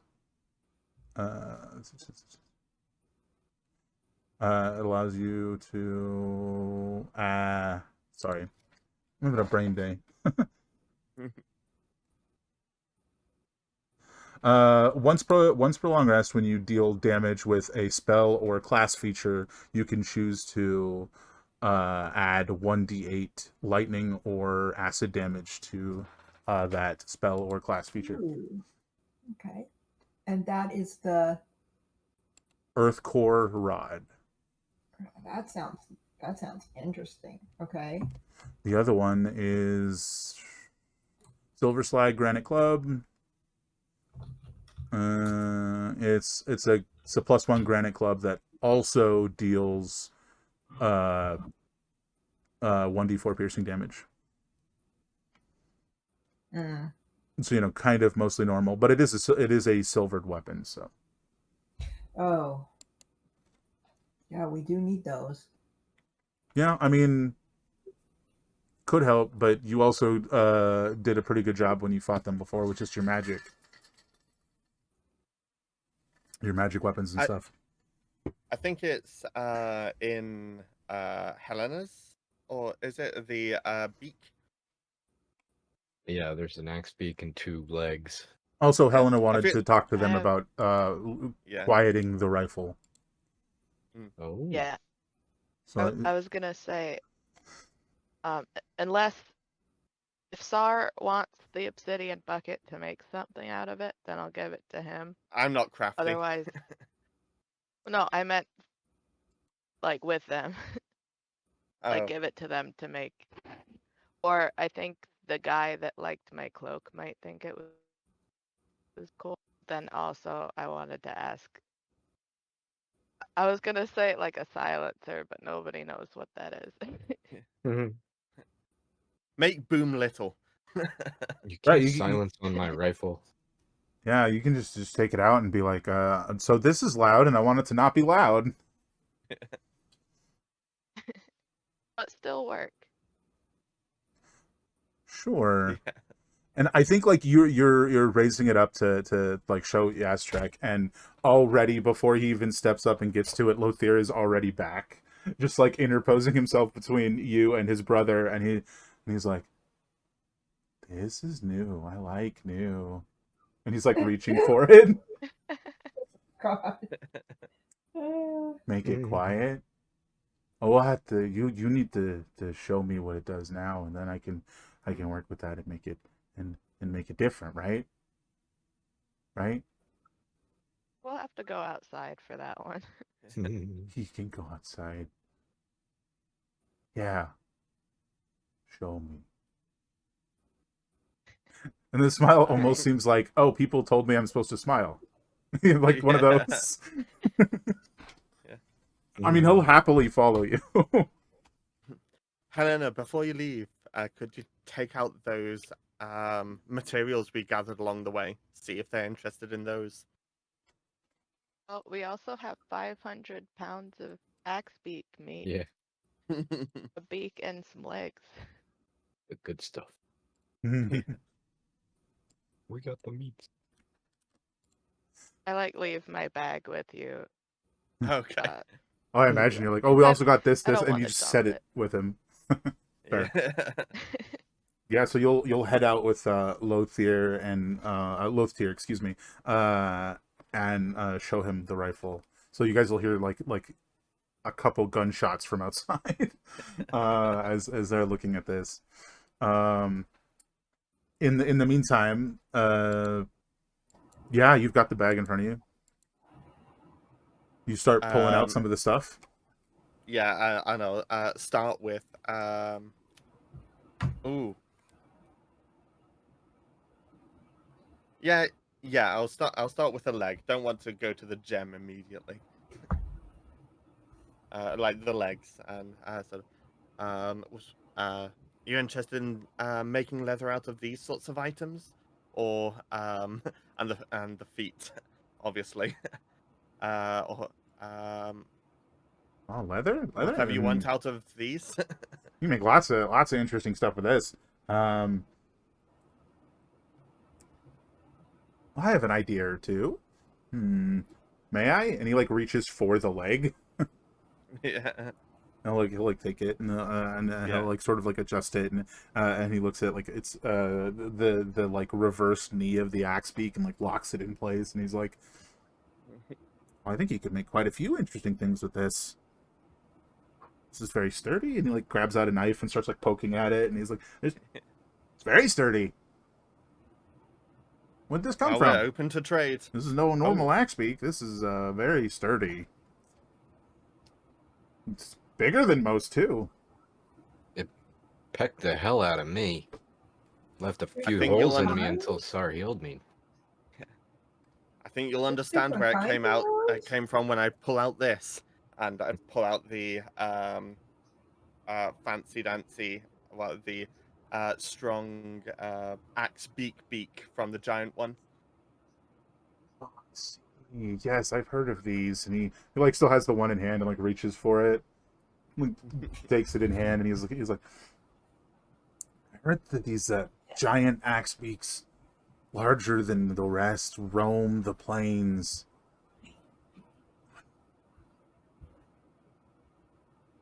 Wouldn't be, no, I wouldn't take nothing for it, but I'm sure I could, channel the essence of that which these once belonged to into something powerful.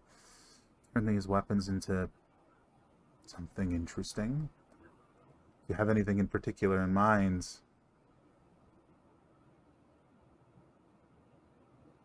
Well, like I said, I'm just looking for ways to better to defend myself out on the field.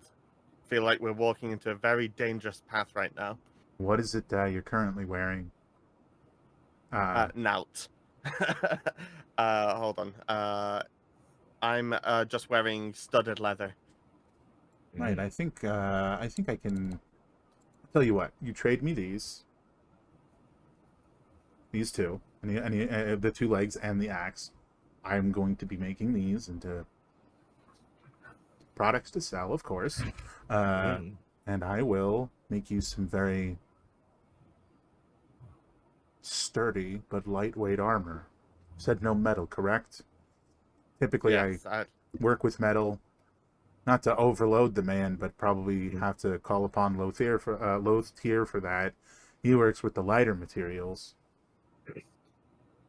We could make you something quite sort sturdy. of gesture to himself, sort of saying like, "Yeah, this is really as much metal as I can handle, like on me all the time."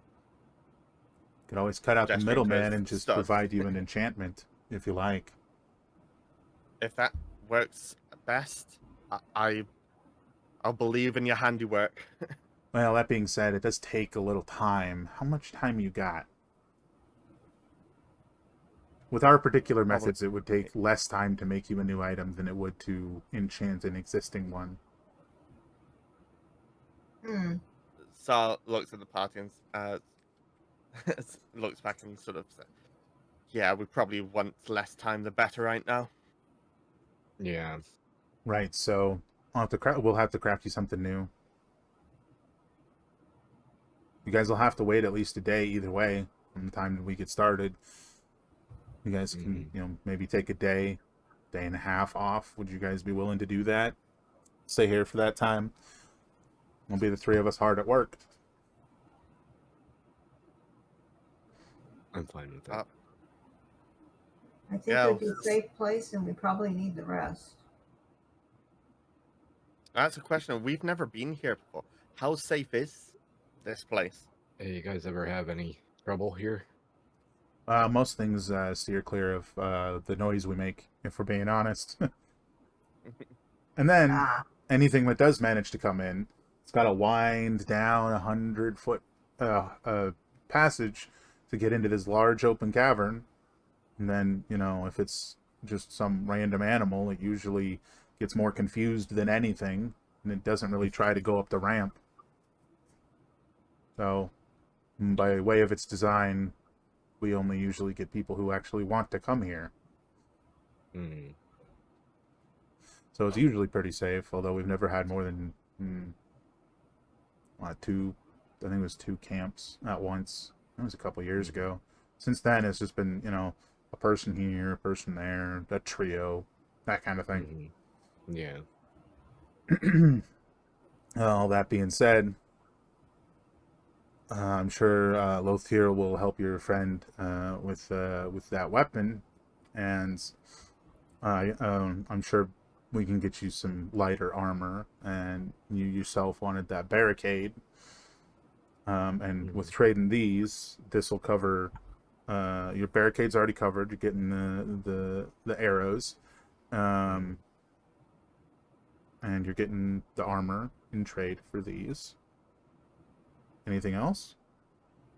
Looks over at the and looks over at Itella, looking at this rod.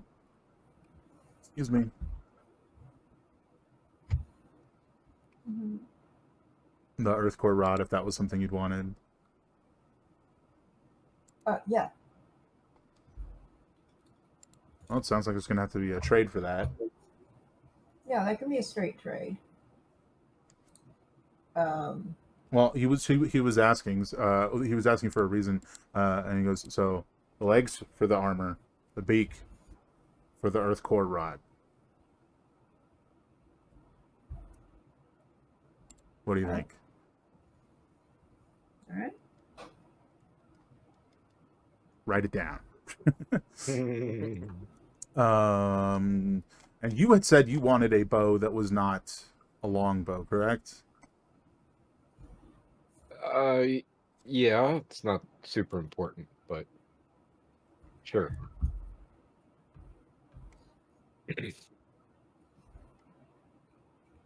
I mean, there's a few things we can do. With a bit of modification, I can.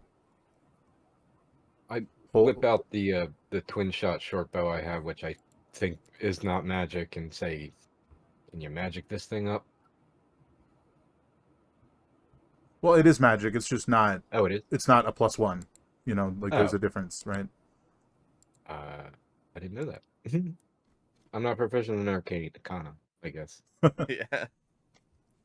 Well, I can use this, and he holds up a leg right in front of your face, Corwin.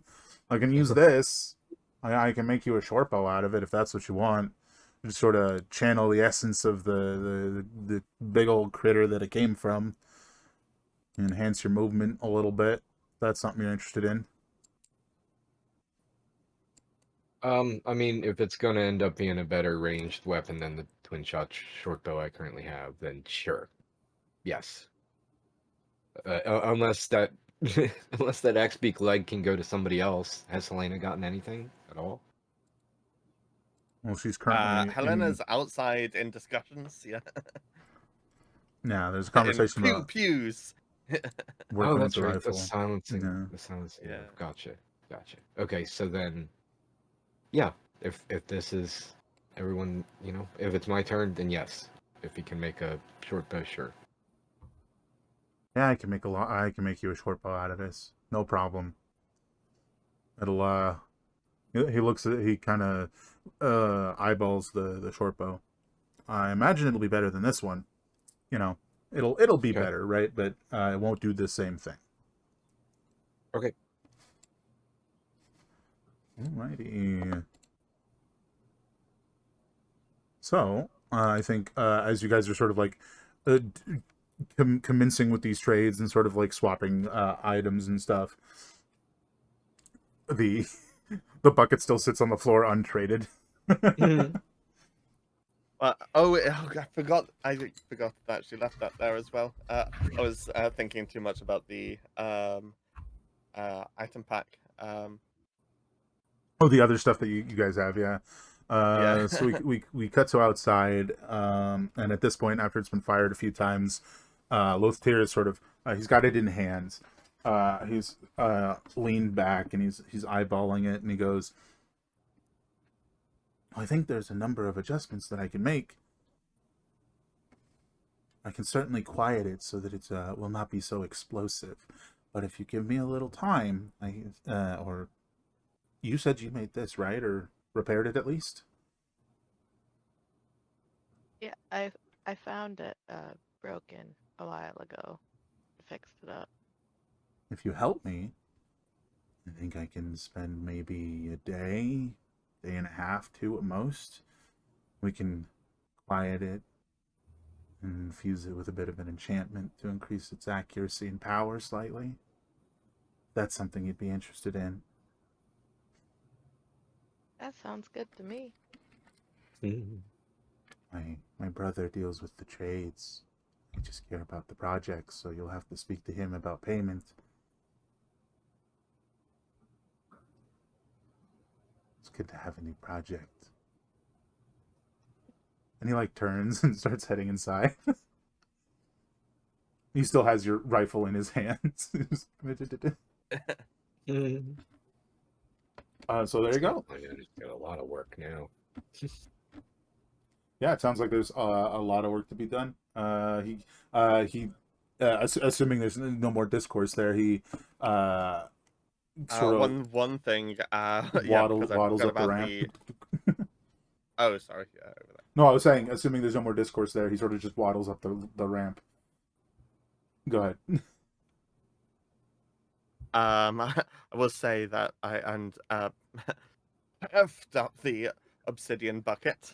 So I don't know anything could happen here with getting, I don't know, some sort of enchanted item for be it anything generic resilience or resilience against fire or just like I said, I just need to be sturdier. I think we can I think we can tell Loth here what your needs are, and he can manage something. And I'm sure with the three of us working together, we'll get it hammered out in no time. Speaking of which, Lothier just waddles up the ramp with the rifle in hand, Helena trailing behind him. And Yastrik goes, "Well, what are we looking at? What kind of project?" Fun. Yeah. Fun guy. Right. And he goes, "How long you think it'll take you?" Lothier goes, "This one's gonna help. Take less time. Less than 2 days. Don't know exactly." What? It'll be fun. He sets it on the forge, just like leaving it there for the moment. And he goes, "I'm going to get materials."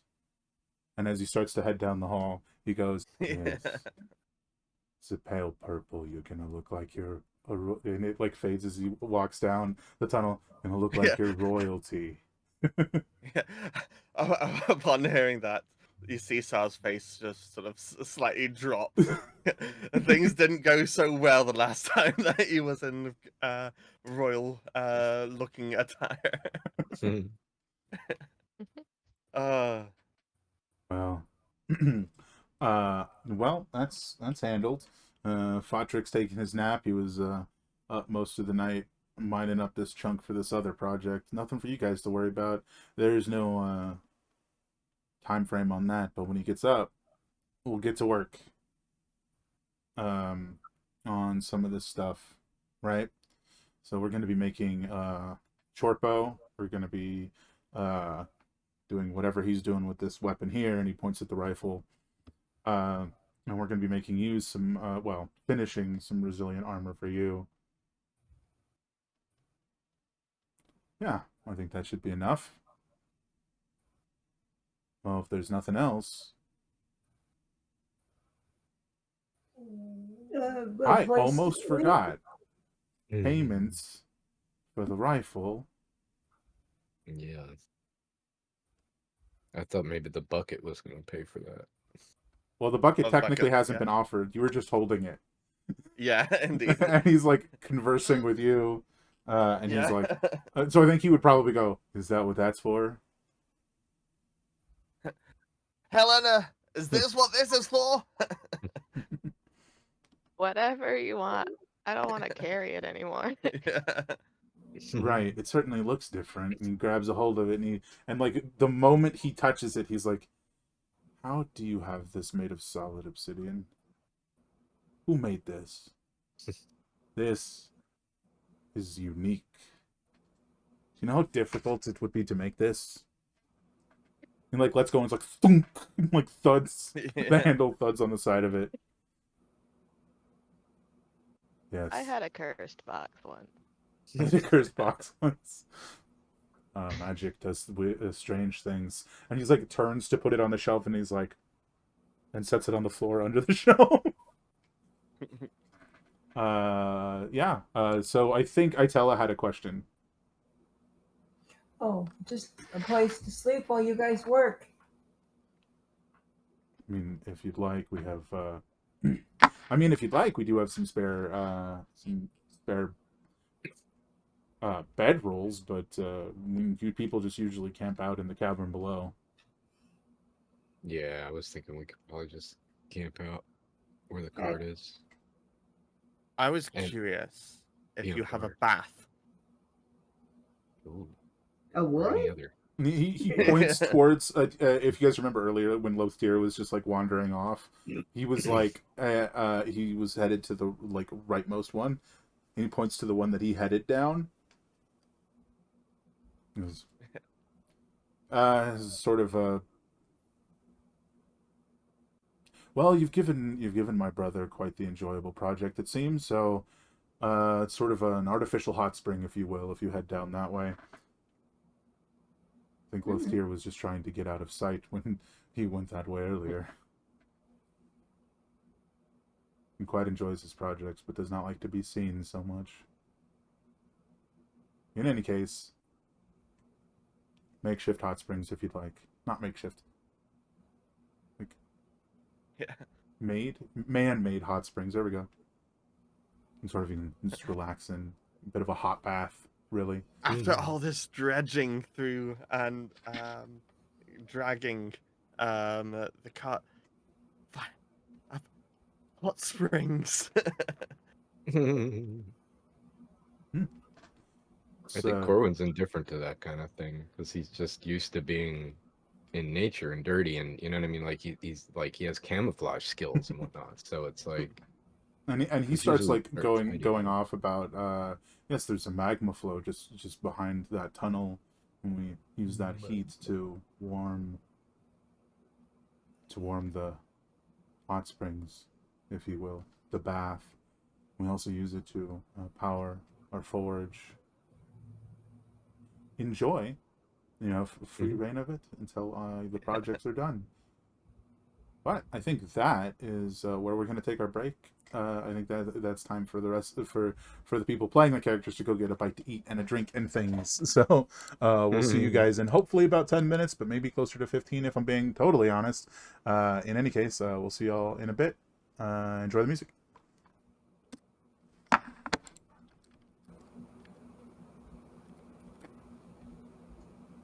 I'm hungry. I need some food. Alright, I'll be back.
fell in love with the feeling, didn't fall in love with you.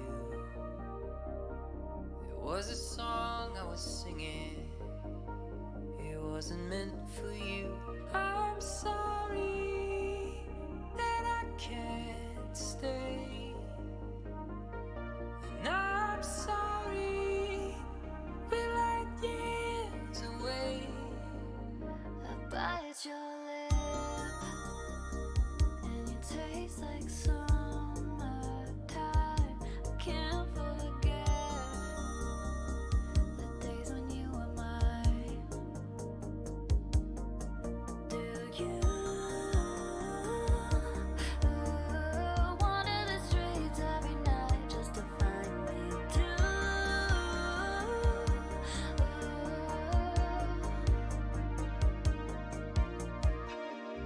Like years, echoes in the streetlights, in between those spaces, in the moments. Come and find me where we let go.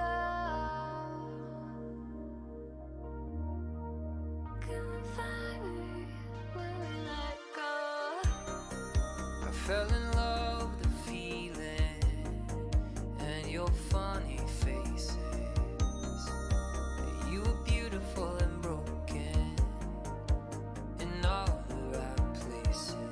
I'm sorry that I can't stay, and I'm sorry we're like years away. Millions behind a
It's always the same. Tears for a time we can never regain. As life drifts away, we search for the reasons we can make it stay. We walk in a shadow land, turning to dust blown away in the wind. One last soul to save that hangs from a thread off the end of the dream. But you jumped the great divide. So we'll meet you on the other side.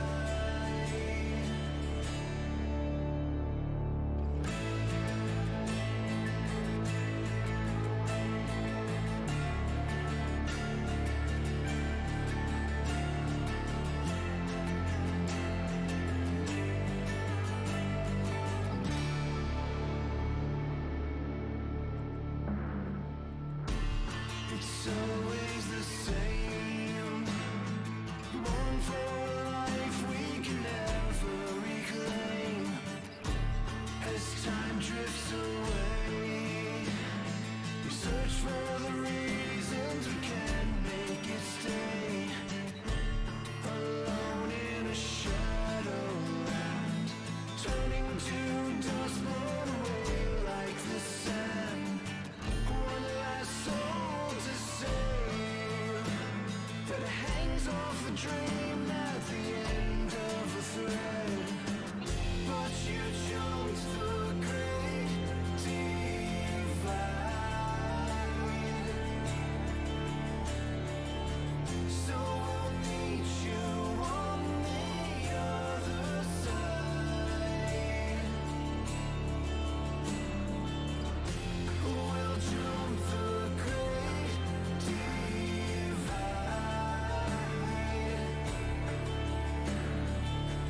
and you'll greet us on the other side. On the other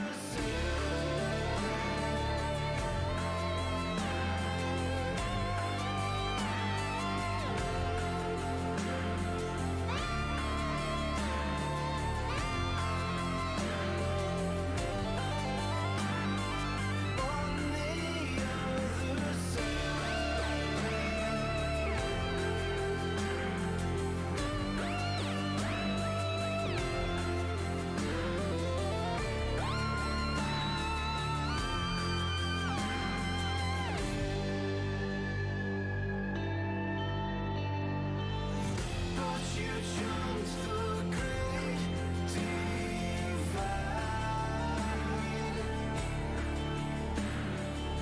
So we'll meet you on the other. So it's the decisions we make here, the make or break about whether we make it to the end of the campaign.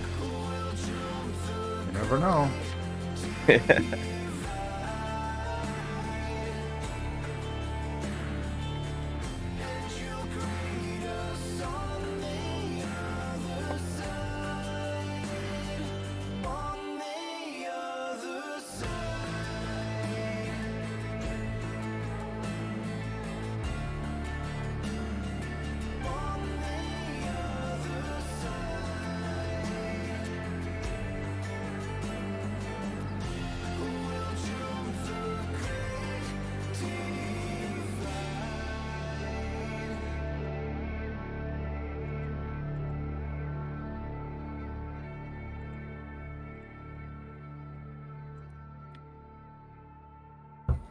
I am here, by the way.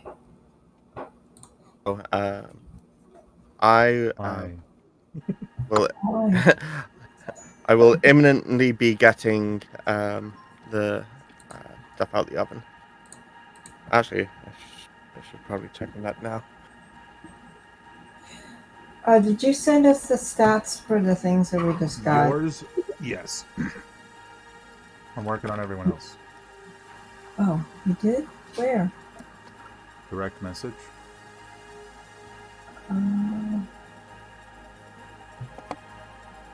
Okay.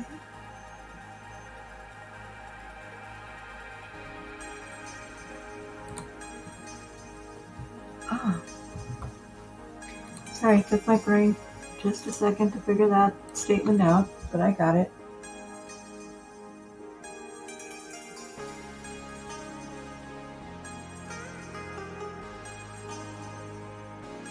I'll have time to attune to it, won't I? I'm working on their stuff. What's the optional attunement? It's a +1 weapon, whether you tune to it or not. The I mean, other if I stuff don't- is optional. If you like, it only applies if you attune to it. Make sense? Ah, yeah. Gotcha. And this is why I said it'd be closer to 15 minutes. And now I have to get something to eat. I was fine until I smelled your food. That's unfortunate.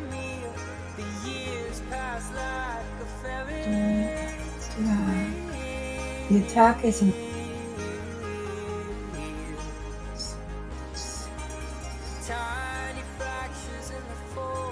Oh, because it's spell attack, it might have to be added to your sheet differently. Okay. Just a heads up. I'm trying to figure it out. Oh, there's spell. Okay. Did you figure it out? Yeah.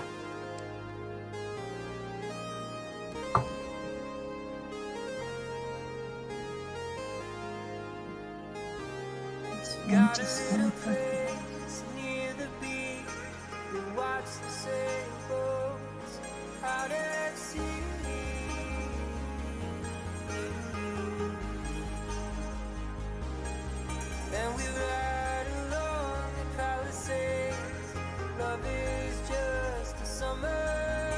This is camera-ish frozen.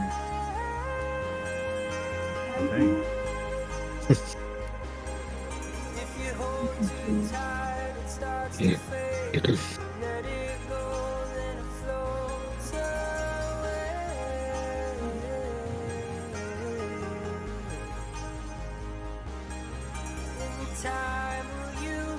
And again, it's going to come down for me in my situation between using the magic melee stuff or the magic ranged stuff. Which ranged I'm so much better at, really. Both is always nice, though, yeah. Absolutely, yeah.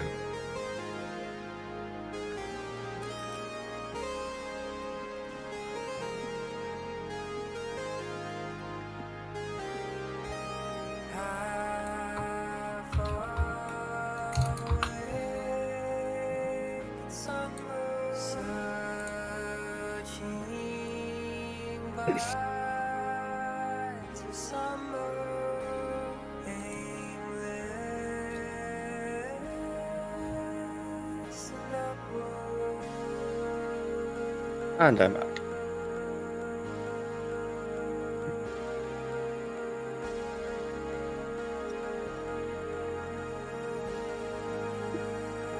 Is that basically the same, damage as the other twin shot short bow? 1d6. It's a +1, so it should be 1d6 +1. Okay. So you could just change the name and then put magical bonus. Like there's a checkbox for it or whatever, the box for it for 1. Yeah, I'm working on it. I've kind of already manually duplicated the twin shot into a second item by copying and pasting its mods. Okay. Go figure out food. Oh, I can't figure out food.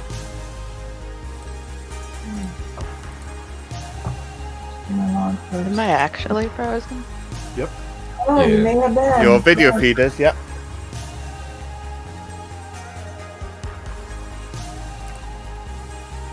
Oh, sorry. I forgot that messes up the.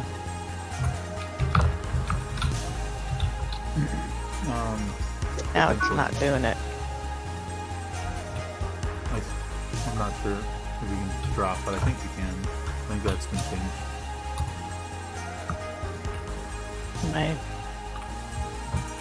Moving.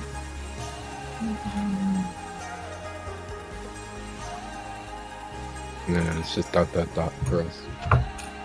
Oh, well, it popped back up. Oh, we don't see it.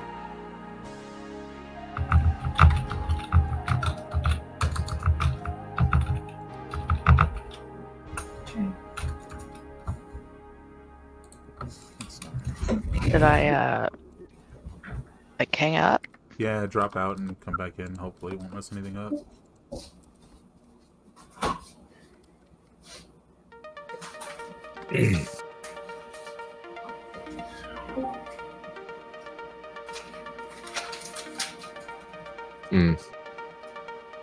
Still having trouble picking you up. So weird because it shows like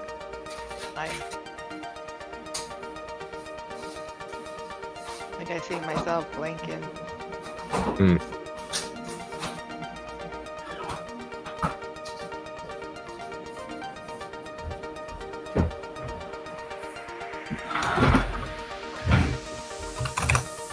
Oh, when this happened for me, when this kind of thing happens for me, I have to like drop out and then go into the settings and change it back, even though it's already showing, which is very annoying.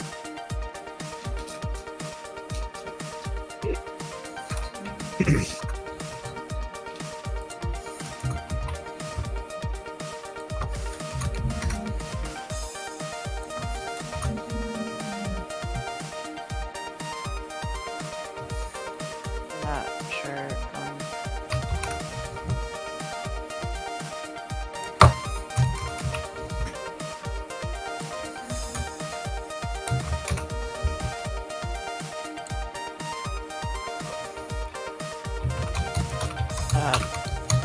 Does that help? No, sadly not.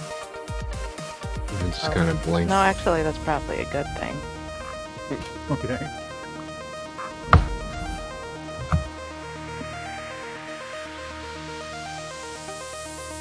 I have no idea. I only have one camera. I have to drop the call, unplug it, plug it back in. Unplug what? Oh, is it a laptop cam? Yeah, Oh, then you can't unplug it. Sorry. it's alright. I assumed in the Discord settings it's saying whatever the relevant name of the camera is.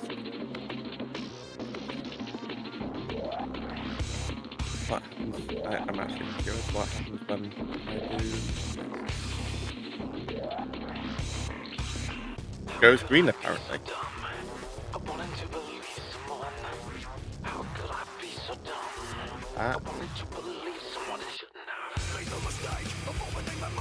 Okay, that I have no idea, but Okay, now you're back. yeah, I was on a old software video capture thing that was not relevant, just trying to replicate what we're seeing. Yeah, I just clicked refresh. It seemed to work. I hope I wasn't. It's still the buffering thing on our end. Yeah. Oh, really? Mm. Oh, so at least I'm not like frozen mid-bite. Yes. Yeah. Don't know what's going on.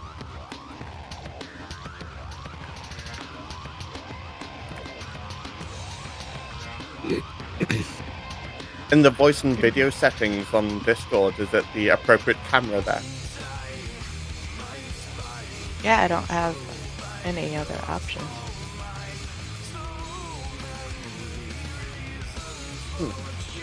I assume what you've just done is tried restarting Discord? I refreshed it in the browser. Oh yeah, sure. That'll essentially do the same thing, yeah. I'll try one more. Oh. I'll hang up first. Just realised what. My cat's here. She's telling me that. Oh, by the way, the cooking alarm's going off.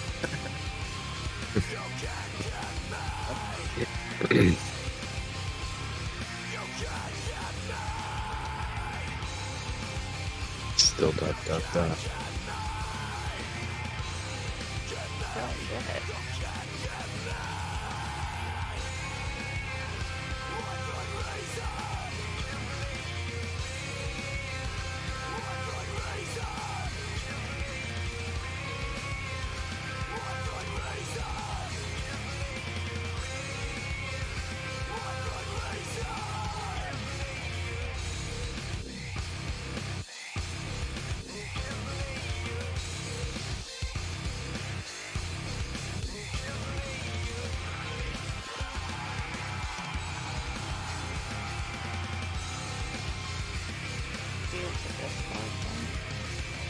It could just be an internet thing, like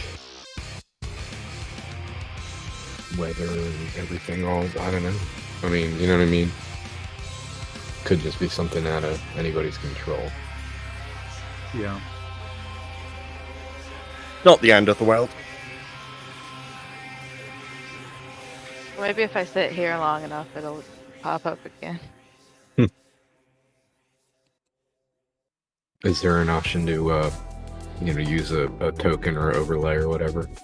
Oh, just had a thought. If it's browser Discord you're using, what camera is the tab assigned for right now? Not the only one. I've been clicking on that because Oh, okay. I Have you thought maybe restarted it the just browser? like unallowed. You restart the entire browser. I mean, I refreshed the Discord. I did forget that I'm on my computer, so I actually have Discord. So maybe if I use the app. That could definitely help, or have a better result. Yeah. The app normally works better. I actually only Normally use the being app the optimal for way. calls, but do use Well, it for that. I'm so used to being on my boyfriend's computer, and he doesn't have it on there. Alright, I will be back. So I suppose technically I'll have the twin shot short bow and the flame strider short bow. So if I As long as drop they- one, Hey, you're back. As long as they don't Yeah. both require attunement. Yeah. well, that's the thing they do. So I'm gonna have to pick one. But I could Because still attunements you have up to 3 slots. right. But I've got the cloak is one, and the two things you just gave me both are need attunement. And Well, I one is already and the technically twin optional. shot. Right, but I figure using the twin shot short bow as a regular weapon. And all I was really thinking is if I had to drop one weapon to go rapier and I moved away, I would technically always have a backup ranged weapon to do any kind of ranged attack, even if it's diminished because I'm not attuned to it. Yeah. Sure. So I'm not erasing it from the character sort sheet. of random It's dropping just- weapon does happen in battle. Yeah. That's how he lost his longbow. Yeah. Luckily, it was just a regular, non-magical, but still, it's at least 10 gold, probably.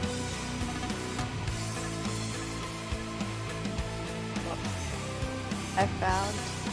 Oh, I didn't write it down. I did find quite a bit of gold in my pocket. Oh, yeah.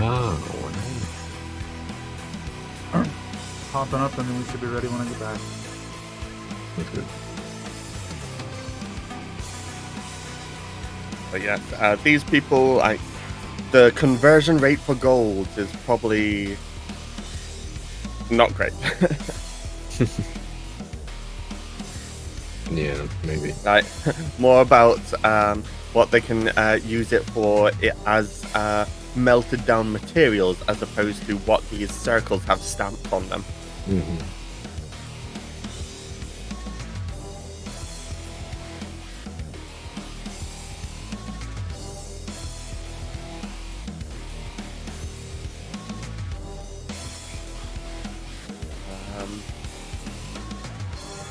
Yeah. It'll be good to have a bit more defense again, because ever since the whole shenanigans with the armor that I'd nicked off that rich guy's dead body, I've been sitting at 15 AC, which isn't too bad, but I have a feeling it's going to be too bad for where we're going. Wow. Well, I think Helena's at 14 AC, which shocks me. No. Are you higher now at this point? Yeah, I'm 16 Okay. now. Oh, cool. At a certain point, you were down at 14, and Yeah. I'm at 17, but with this new shield, I'll be 20 AC. Oh, wow. Nice. Yeah. Nothing's gonna hit you. Well, Yeah. XR rolls plenty of 21s, 22s, 20, and Yeah. even a 20. But And yeah, the way these things hopefully. go, what you'll be dealing with is like wisdom saves. Mhm. It actually will damage. I think I was reading that. It does something to anybody attacking me that's, right in front of me because it's putting off flame or fire. Oh, nice. Like 5-foot aura or something is that? I'm reading.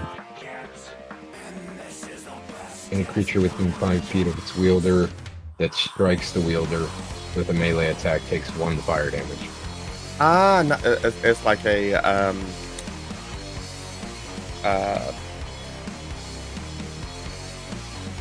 thorns effect. I'm trying to think of the. There's a term, but yeah. Yeah, basically. And I mean, 1 damage is not, who knows if it's something that's takes extra damage from fire. It'll be more than 1 damage. But Yeah, either way, indeed. it's still nice. And also, like some of the sort of enemies that we face, they have like 2, 3, 4 attacks of like 1d6 each attack. Mm-hmm. And so with that, it winds up being basically hitting for 4 for free. Mm-hmm. Get going. Hopefully everybody got the info I sent them. Yes. Oh, You didn't actually send me anything about the arrows, but I mean, Oh, okay. Yeah, sorry. I'm gonna do that real quick. I think you just said that they'll poison. Otherwise, they're just arrows. But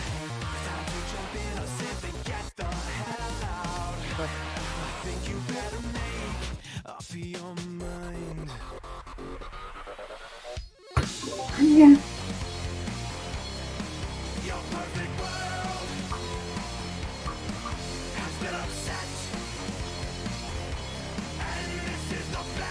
I'm here. That's it.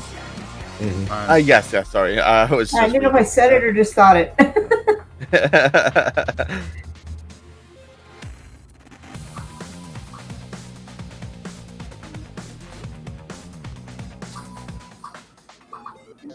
on, get up, shake it off, and work your way beyond the fallout. But you still won't listen to me. Bam, the smack of the truth wakes you from your All right, folks. Sorry that took so long.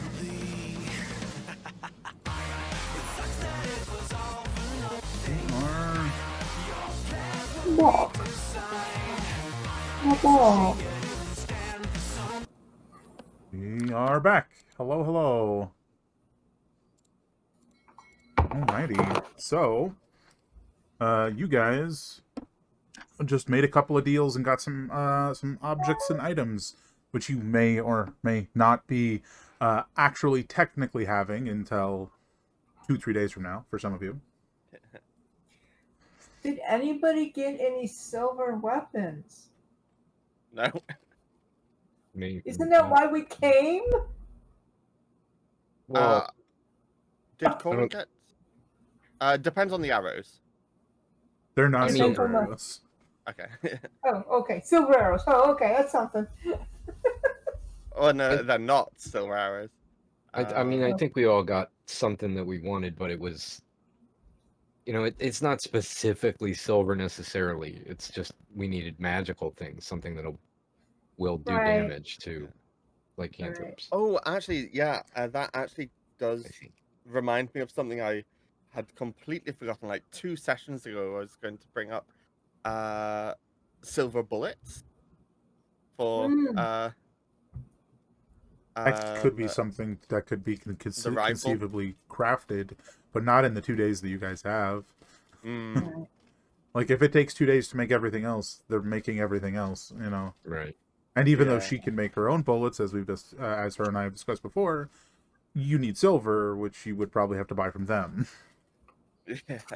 Oh, we And, can't just yeah. go mine it in their little mine. I mean, you could ask, And then I refine guess. it. Like, I mean, I guess you could ask. That's funny. So I guess the question is, over the course of this 2 days, we know that Helena is working with Lothtier to make some of this stuff. What are the rest of you guys doing? Well, at least one of us is taking a bath. Yes.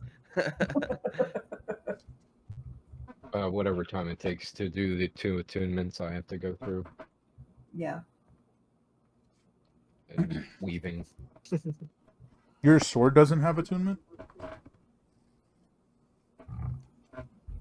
Me? Uh-huh. I think it probably does, actually.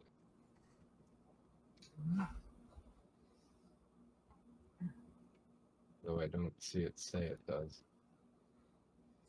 Yeah, it does. Requires attunement. So that's 4 if I put everything on that I have now. Sounds like it. The bow was the optional attunement, which means it would still be magical +1, which is basically still the twin shot short bow, or better actually by 5+1. Yeah, personally, you can do what you want, but personally, I would ditch the twin short bow attunement, and just pocket that elsewhere, because there's kind of no point in having 2 bows. But that's the thing. I did do that for the Plain Strider, but I can only have 3 or 4. How many attunements can I have? 3? 3. Yeah, that's the cloak is 1. Oh, the right. piercer is 2, and the third is one of the 2 bows, leaving the shield unattuned. So it would be I would attune the shield, and I would continue to go with an unattuned Plain Strider short bow. If I really felt like I don't know. Obviously, attunement takes. I'll leave you to think about that. How about the rest of you? What's going on over this 2-day time period? Well, first there's after setting up camp and whatnot in the entrance area, it's not often that you get to encounter baths of any sort, in particular when you're on a travel. And suddenly, like back at home, if we had anything along the lines, it would have been more of a wooden bucket. So yeah, definitely making the most of the opportunity to use the spa. Oh yeah, for sure.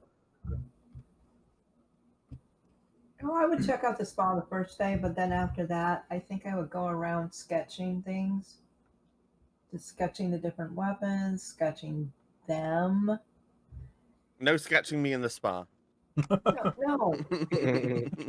Fair enough. Because I plan on I'm hoping the best ones I can give them as a thank you. Sure. Yeah. So so as you're if you want to sort of sketch them, you've got Yastrek, who's the eldest brother. He's like very enthusiastic and like full of energy, despite his uh, graying beard and his uh, older age. Then you've got Fatrick, who is just a sleepy fella. He's kind of just bored by everything. He's not super interested, but he's like here to help his brothers. He's got a shorter beard, still like really short. He is the youngest of the three, and he likes to sleep a lot, and he's not super interested in anything going on. And then you have Lothier, who is the one working with Helena. Yeah, he's like he doesn't really like understand personal boundaries. He'll like come up and like poke at your clothing and stuff, and he's just like, but he's like very curious, very intelligent, and fairly quiet most of the time, unless you're wearing something interesting. you know, And the one I would draw of him is of him working on the gun specifically. just probably the brightest you've seen him in the whole time Yes. that you've been here. Yeah. And he would probably want to keep that memory. Perhaps indeed. Yeah. And I imagine Helena is pretty simply just working with Lothier, probably headed into the spas at the end of the day, as it were. Yeah, definitely. Fair enough.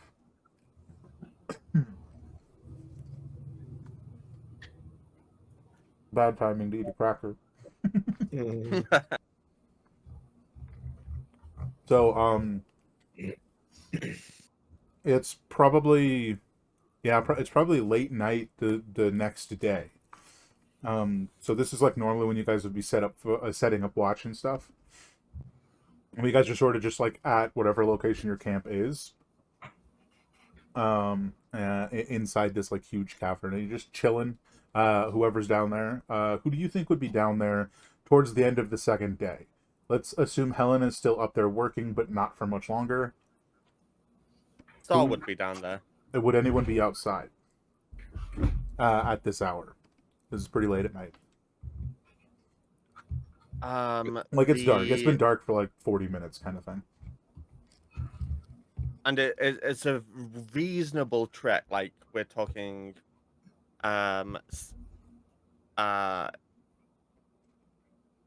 about 200 meters. Not so sort of like deep and windy, but that sort of distance to the entrance of the place, as in to outside, as you're speaking of.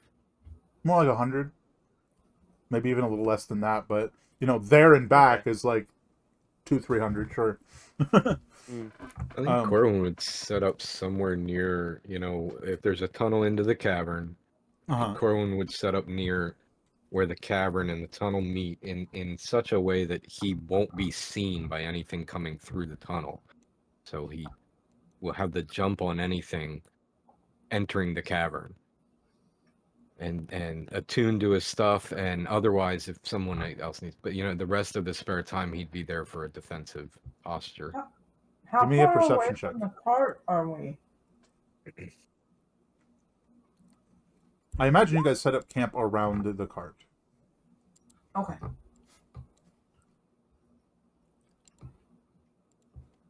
That's pretty good, but is it enough? Let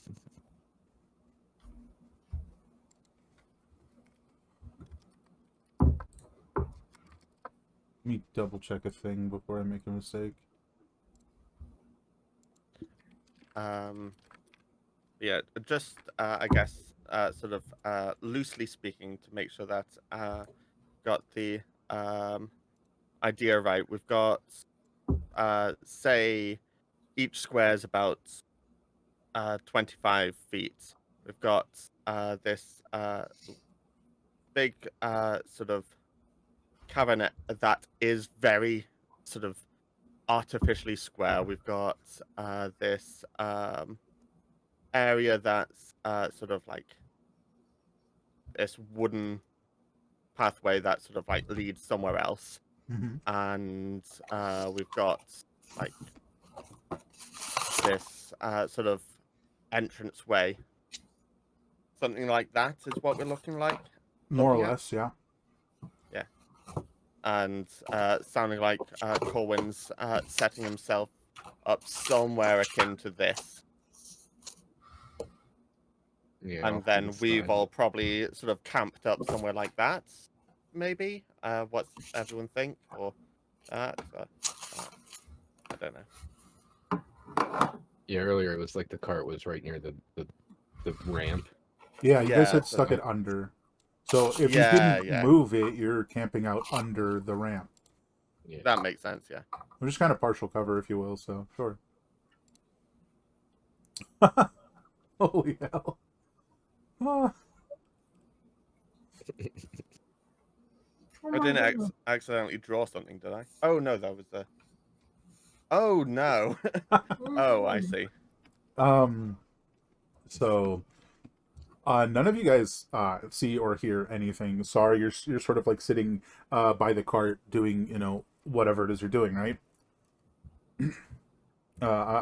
Is anybody so we know where Corwin is, we know where Helen is, we know where Sar is. Where is Itella? With the sort of time you're speaking of is probably sort of dinner time, so it's probably prepping food and whatnot. Sure. I'm probably still drawing somewhere, watching them. Okay. No problem.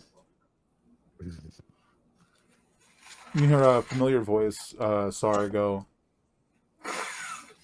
Sar. Probably it startles you because it just comes out of nowhere. And you hear the voice of Jet, but you turn and you do not see her. Because not only did she roll a 30, she is currently invisible, so you don't see her. So you're sort of like looking around, and she goes, "Don't worry about where I am. I was told to report to you about Laz. He managed to take 3 with him, but that's it. If you face him and there are 3, that's all there is."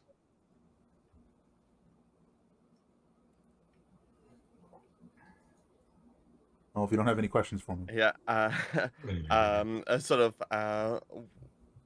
Sars obviously like jolted up, and he's looking around, and he's looking at if those I guess. Oh, Liz is probably. Sorry. Helena's probably working on the. What did we call it? Still, is it, or is she The over here? rifle. Yeah. She's up there. I mean, she's wrapping up for the evening at this point. Okay, but yeah, so I'm actually the only one in the immediate Oh vicinity. yeah, that's of probably this. not a fair call. That's probably a question I should ask her. These guys like to work all night. How do you feel about that? I think she would like work later, but would still value a good 6 hours at least. Totally fair. So yeah, she probably won't be down for like another 2 hours then. That's the later. we'll call it, and then you go to sleep. All right. And I tell us And when he's you probably head off in a down, sort of odd position drawing at the moment. that makes sense. That means when you head down to go to sleep, he switches tasks and works on Sar's armor. That makes perfect sense. Cool. All right. So any response? So yeah, that gives me context of sort of like what this sort of situation of hearing voices is like for me. Yeah. Yeah.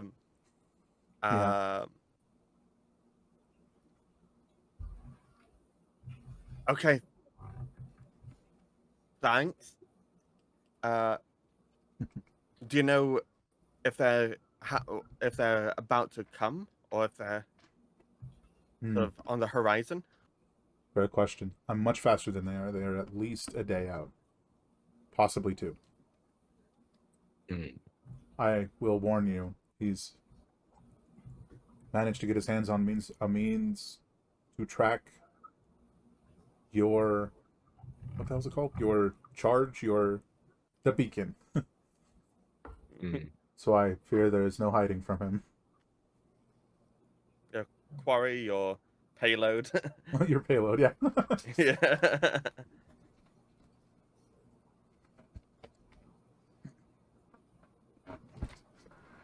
And Sar later going to tell everybody. Yeah. Well, before she heads off, she does like lean in and like get maybe a little too close, and she goes, "Be sure to tell Helena that me bringing this to the attention of my bosses has given them permission to cut my debt in half. So seems like I owe you guys anyways. Bye." Mm. Wish you the best. And you. Good. Bye.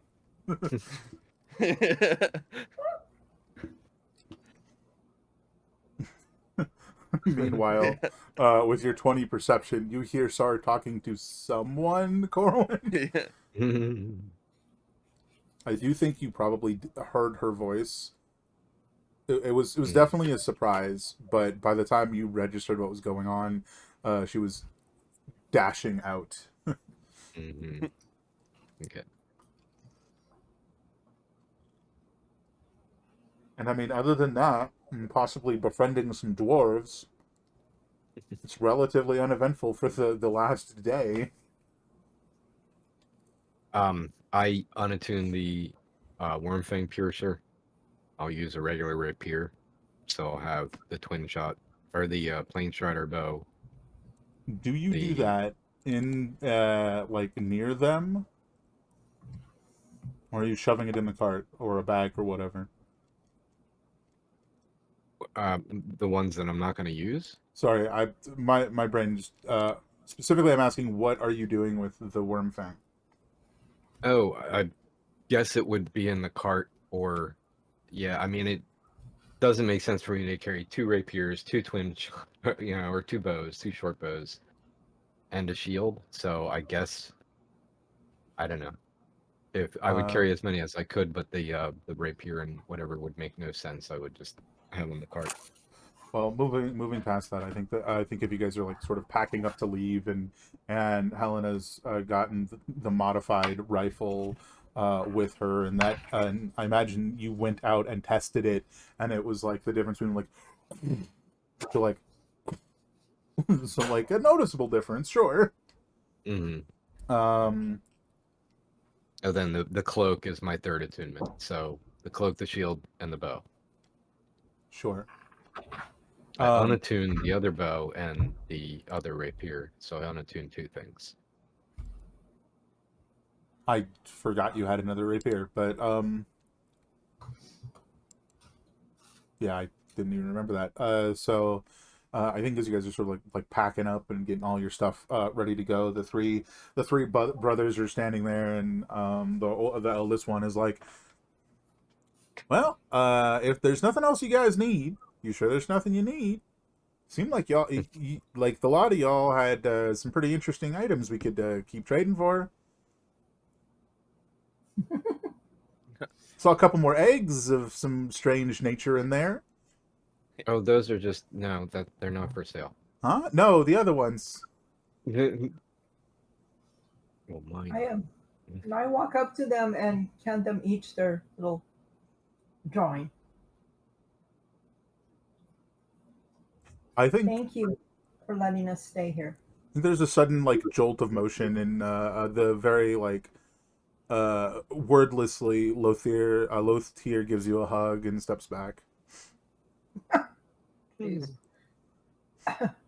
I mean, I guess I could offload the Wormfang Piercer if I'm not going to use it, which I'm not attuned to it anymore. So, Well, what's your alternative then, friend? yeah, I need something that would benefit me that I don't have to attune to. And I mean, saying more arrows is just going to take more time, and so I don't know. You want something ready-made that doesn't require attunement, that would fit your proclivities. Well, Yes. it Yeah. was first mentioned. It's first offered. He reaches out and grabs this like huge like extra long rapier, and he's like, "No attunement here." Okay. Yeah. Let's go ahead and do that. So I'm gonna give him the Ornthang Piercer. Is that an exchange? Well, Give the him Wormfang what I Piercer got. is a distinct item, so he takes it and he sort of like gets a smile on his face, and he like steps near the forge and sort of like uh gets it like real close to the fire, and it starts to glow faintly because it is reactive to elements as it is. And he goes, "I'd say that's a fair trade. I can make another one of those." And he points at the one in your hand now, which is the Wolfram Spike. I can get you the stats on that in a little bit. Okay. But in short, it is a +1 rapier, no attunement. It has other properties as well, but there you go. Right on. Okay. Star does like after the eggs are brought up, pull out his egg and sort of click it on his shoulder, the way that he's been doing every now and then, such that the sort of snake sort of coils around his neck. Yeah, that one. Yeah. That's the one I was talking about. Yeah. Although I take it that one's not for trade, which, Yeah. hey, we all need our prizes. And he, like, looks at Lothier. Lothier is just, like, looking at this picture, smiling.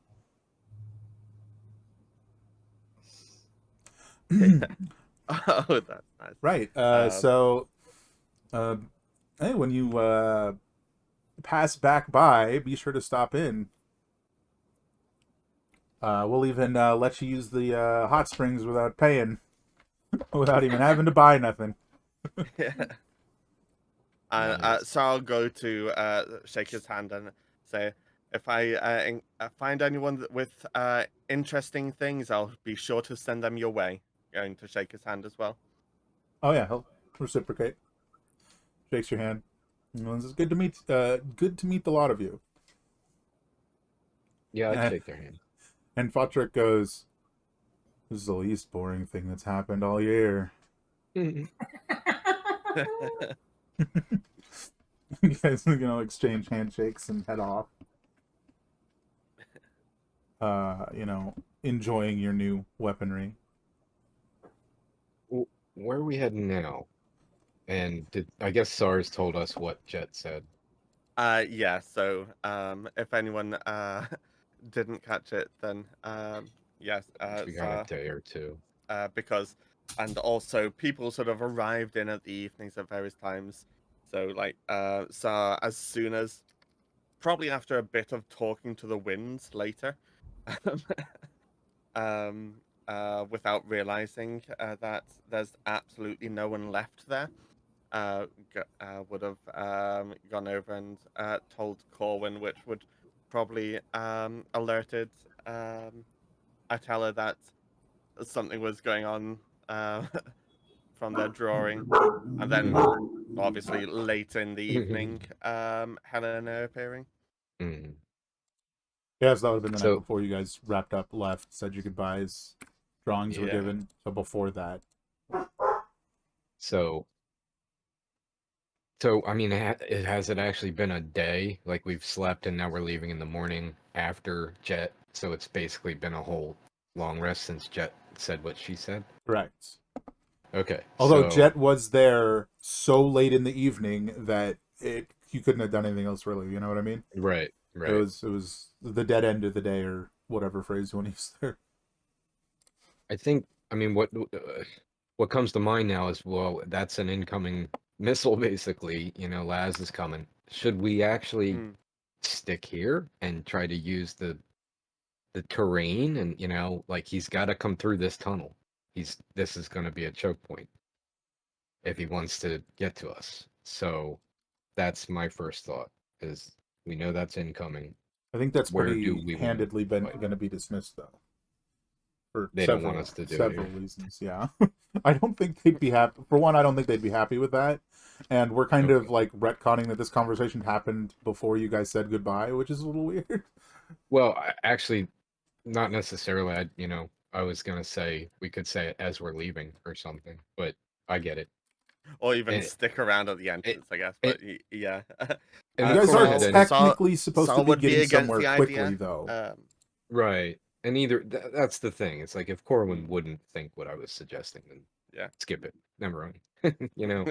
I mean, you guys have already spent excess time like waiting places and having to do other stuff that really cut into the time. And in fact, it's probably as you start like realizing that, oh hey, we're supposed to be getting this somewhere in a timely manner. It's been like Yeah. over a week since we heard from our employer. I wonder what's going on there.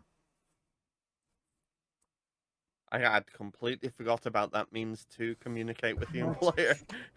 That is true. So it's probably the realization of like, oh no, we need to get going that makes you Yeah. decide against staying more than anything. It's Monday morning in the game, so Yeah. I'm gonna get going. Yeah. I'll be there by Friday. Let's go. Yeah. Do we want Fantastic. to communicate? Do we want to try to see what's what? I think. I mean, what did we decide last time? We decided not to. I think we've already talked to them. So it's just we just got to get it there, and that's Mhm. our next destination. Yeah. Yes.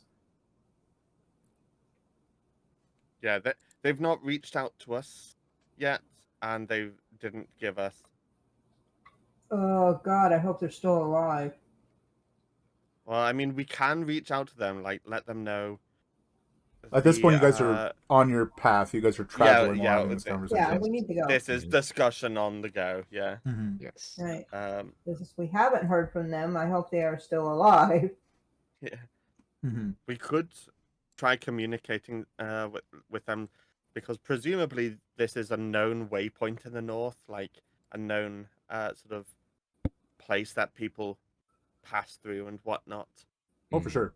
It'd be a good time. So, Have someone like sit in like on the brazier and have this conversation with them while everybody else yeah. is continuing forward, so as not to lose any more time. I mean, Yeah. what are the chances somebody's going to walk by as you're having this telepathic conversation with your employer? Surprisingly high considering the location. That's fair. So you wait like an hour or two and then do it.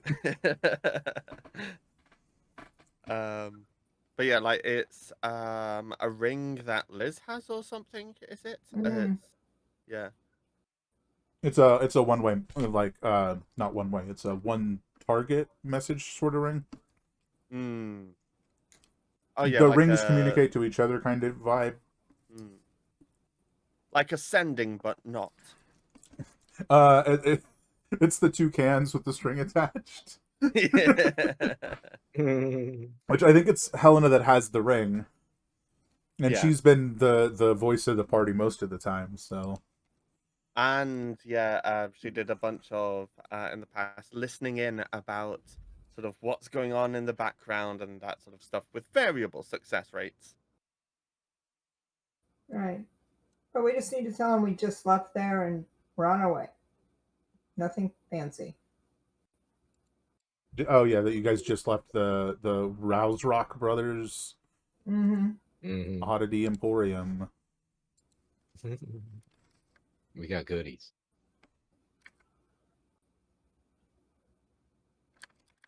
Which I think, yeah, like I said, I think it's Helena that does the message. Mm-hmm. Yeah.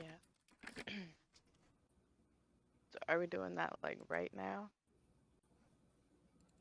Yeah, I think it's like an hour out from where you just were.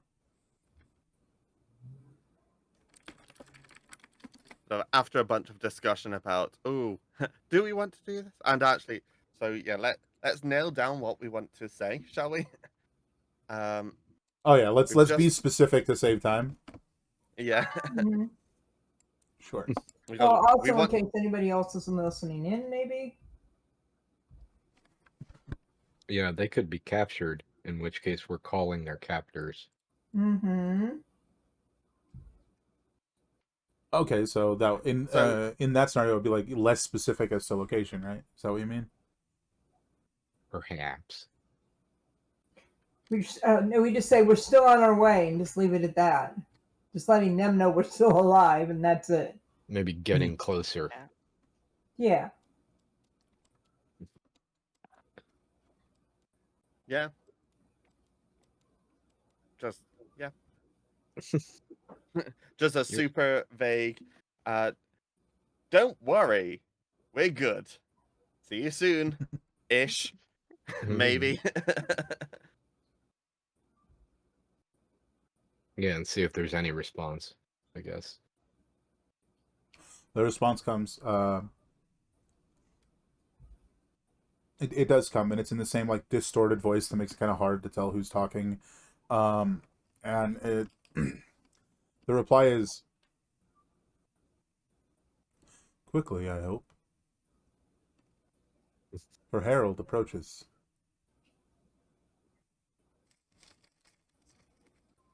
Hmm. I knew a Who's guy named Harold? Harold once. Yeah. Who's Herald? No, not Harold. Was that for Herald approaches or the Herald approaches? Her herald approaches. Her Herald approaches. Implication being the matron, I would assume. Actually, I don't know who else that could imply other than the matron. Now that I'm like, maybe that wasn't as vague as I thought. That could have been that could be multiple things going on. Mhm. Is that all we want to communicate or ask? Mm-hmm. How long ago did we hear like an army, or did we already ask about that? That was a while ago, I think. That was a while. It's like 9 I think days at that this was- point. Yeah. I was gonna say Give or maybe take a 2 day or two, yeah. But with that long break we were forced to have, it's kind of hard to tell. Yeah. So I would say roughly 9 days ago. 2 work weeks. Well, don't forget you get like there's multiple uses of the ring. 3, I believe. You can always like ask for more information. What's up with that army?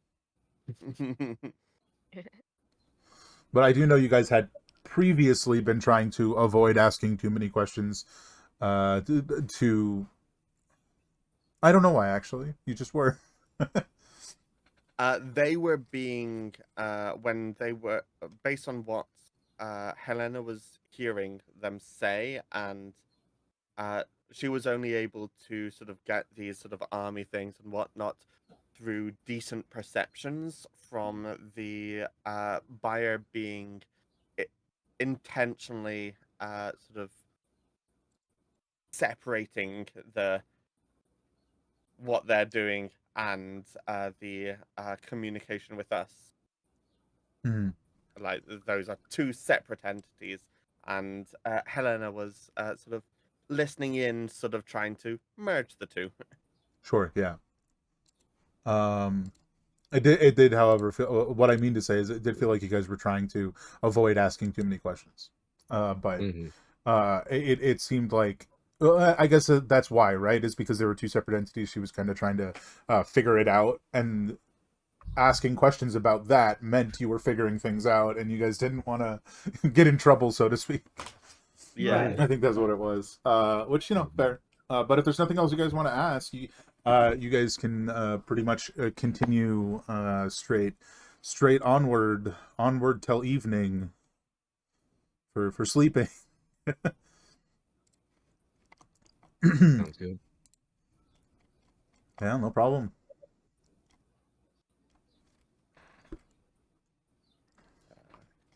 You guys come to a nice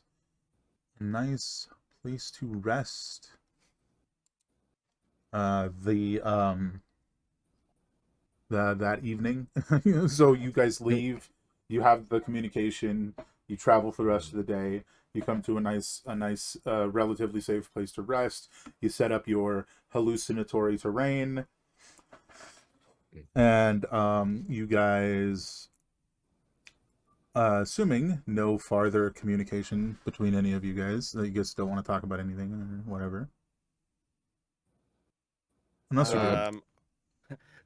I guess things like, well, actually, so I will say that, right? So yeah, everyone's got new stuff now. This is going to be important to know. I about what everyone's going to be like if we, well, if the next time we get into combat. Any drastic changes for anyone, or Go to the different approaches conversation around the you're going to be dinner. taking? Yeah. Fair. Stew in hand, yeah. Don't know. I know I'm much faster with this short bow. I mean, I can run further per turn. My movement speed is up +10. Oh, I thought you meant you were running after the arrows. Yeah. You're chasing them down. Yeah. Or maybe. Well, yeah. I mean, I could shoot somebody as my action and then run past them, all in the same 6 seconds. Mm-hmm. BD. That's how fast I am.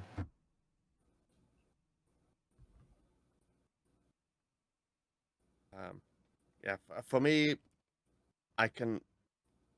This armor, it can sort of absorb a bit of the damage for me, and I can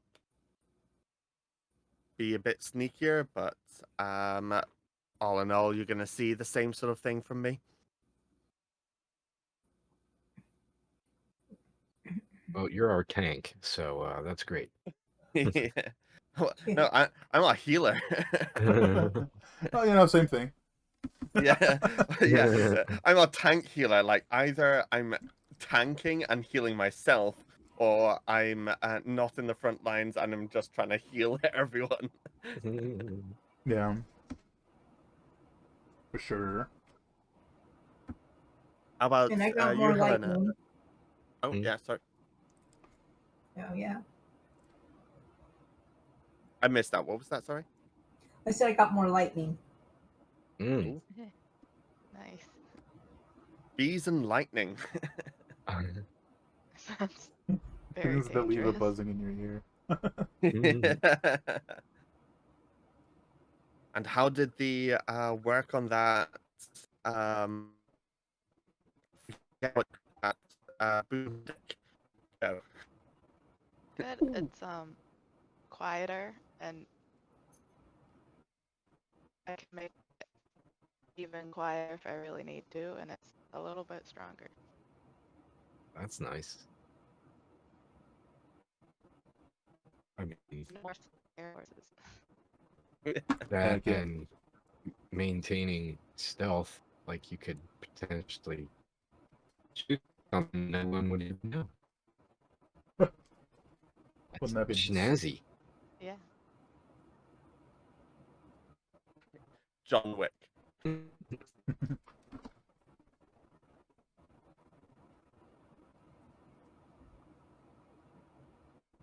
I think that's all cool to talk about. Yeah. Y'all see the flaming shield, and yeah, it catches fire. It's cool. The shield.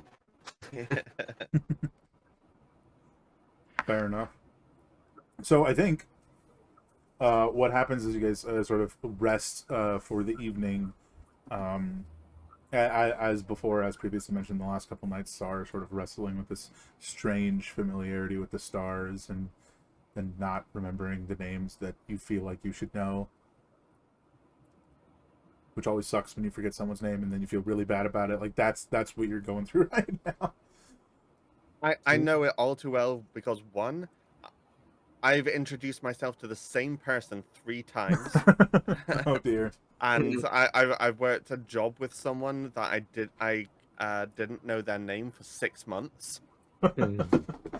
And I'm Yeah. just bad with names, and one of my uni modules was astronomy. So aside from things like Beetlejuice and whatnot, I can never remember So you feel the same as Sar right now, or you have in the past, in any case. So as you guys fully healed and whatnot from your multiple rests, and now newly equipped, find yourselves heading towards what you believe to be the last leg. If you were to bet money, you'd say you're about 4 days out from the shoreline, and then you don't remember what you were supposed to do once you got there. But there is a town over there, so you're probably going to stop there and ask for a boat. But that was a long time ago. We had that discussion, so you might not remember.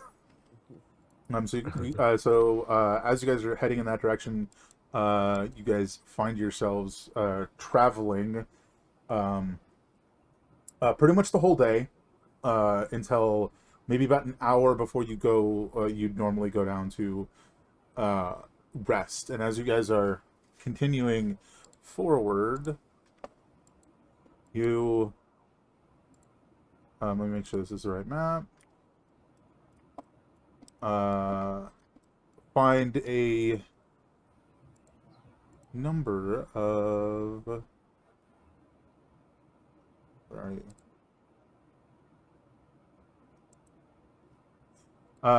As you guys are traveling forward, you see this like giant rock to one side. So to the like right side, your right side, and then the left side is still the mountainside has been as it has been this whole time. As you guys are continuing forward, who would you guys say is in the lead?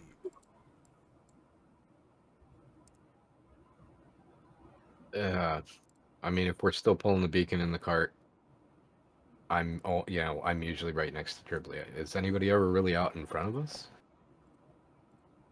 So we're here. Or is everybody to the sides? Yeah, I think Dribbly's it's here. generally sort of to the sides, like a 2x2 sort of situation with Dribbly in the would it be middle. kind of like this? Maybe one step Yeah. forward. Yeah. Oh, that didn't work. Corwin would be like here, and like that. Sounds good. Sure. Yeah. All right. So, basically, what happens is you guys hear a like loud, cacophonous shriek, and then another as the sound batters into both Corwin and Itella. So Corwin, Itella. That I don't think it's either of you. Nope. Not me. And you see these two big old were-bats, which, is new to you guys. And these very strange and bizarre creatures, before you guys can even manage to react to this, not particularly harmful, but definitely ow my ears, before you can react to them, they fall back, like jump back behind this rock. And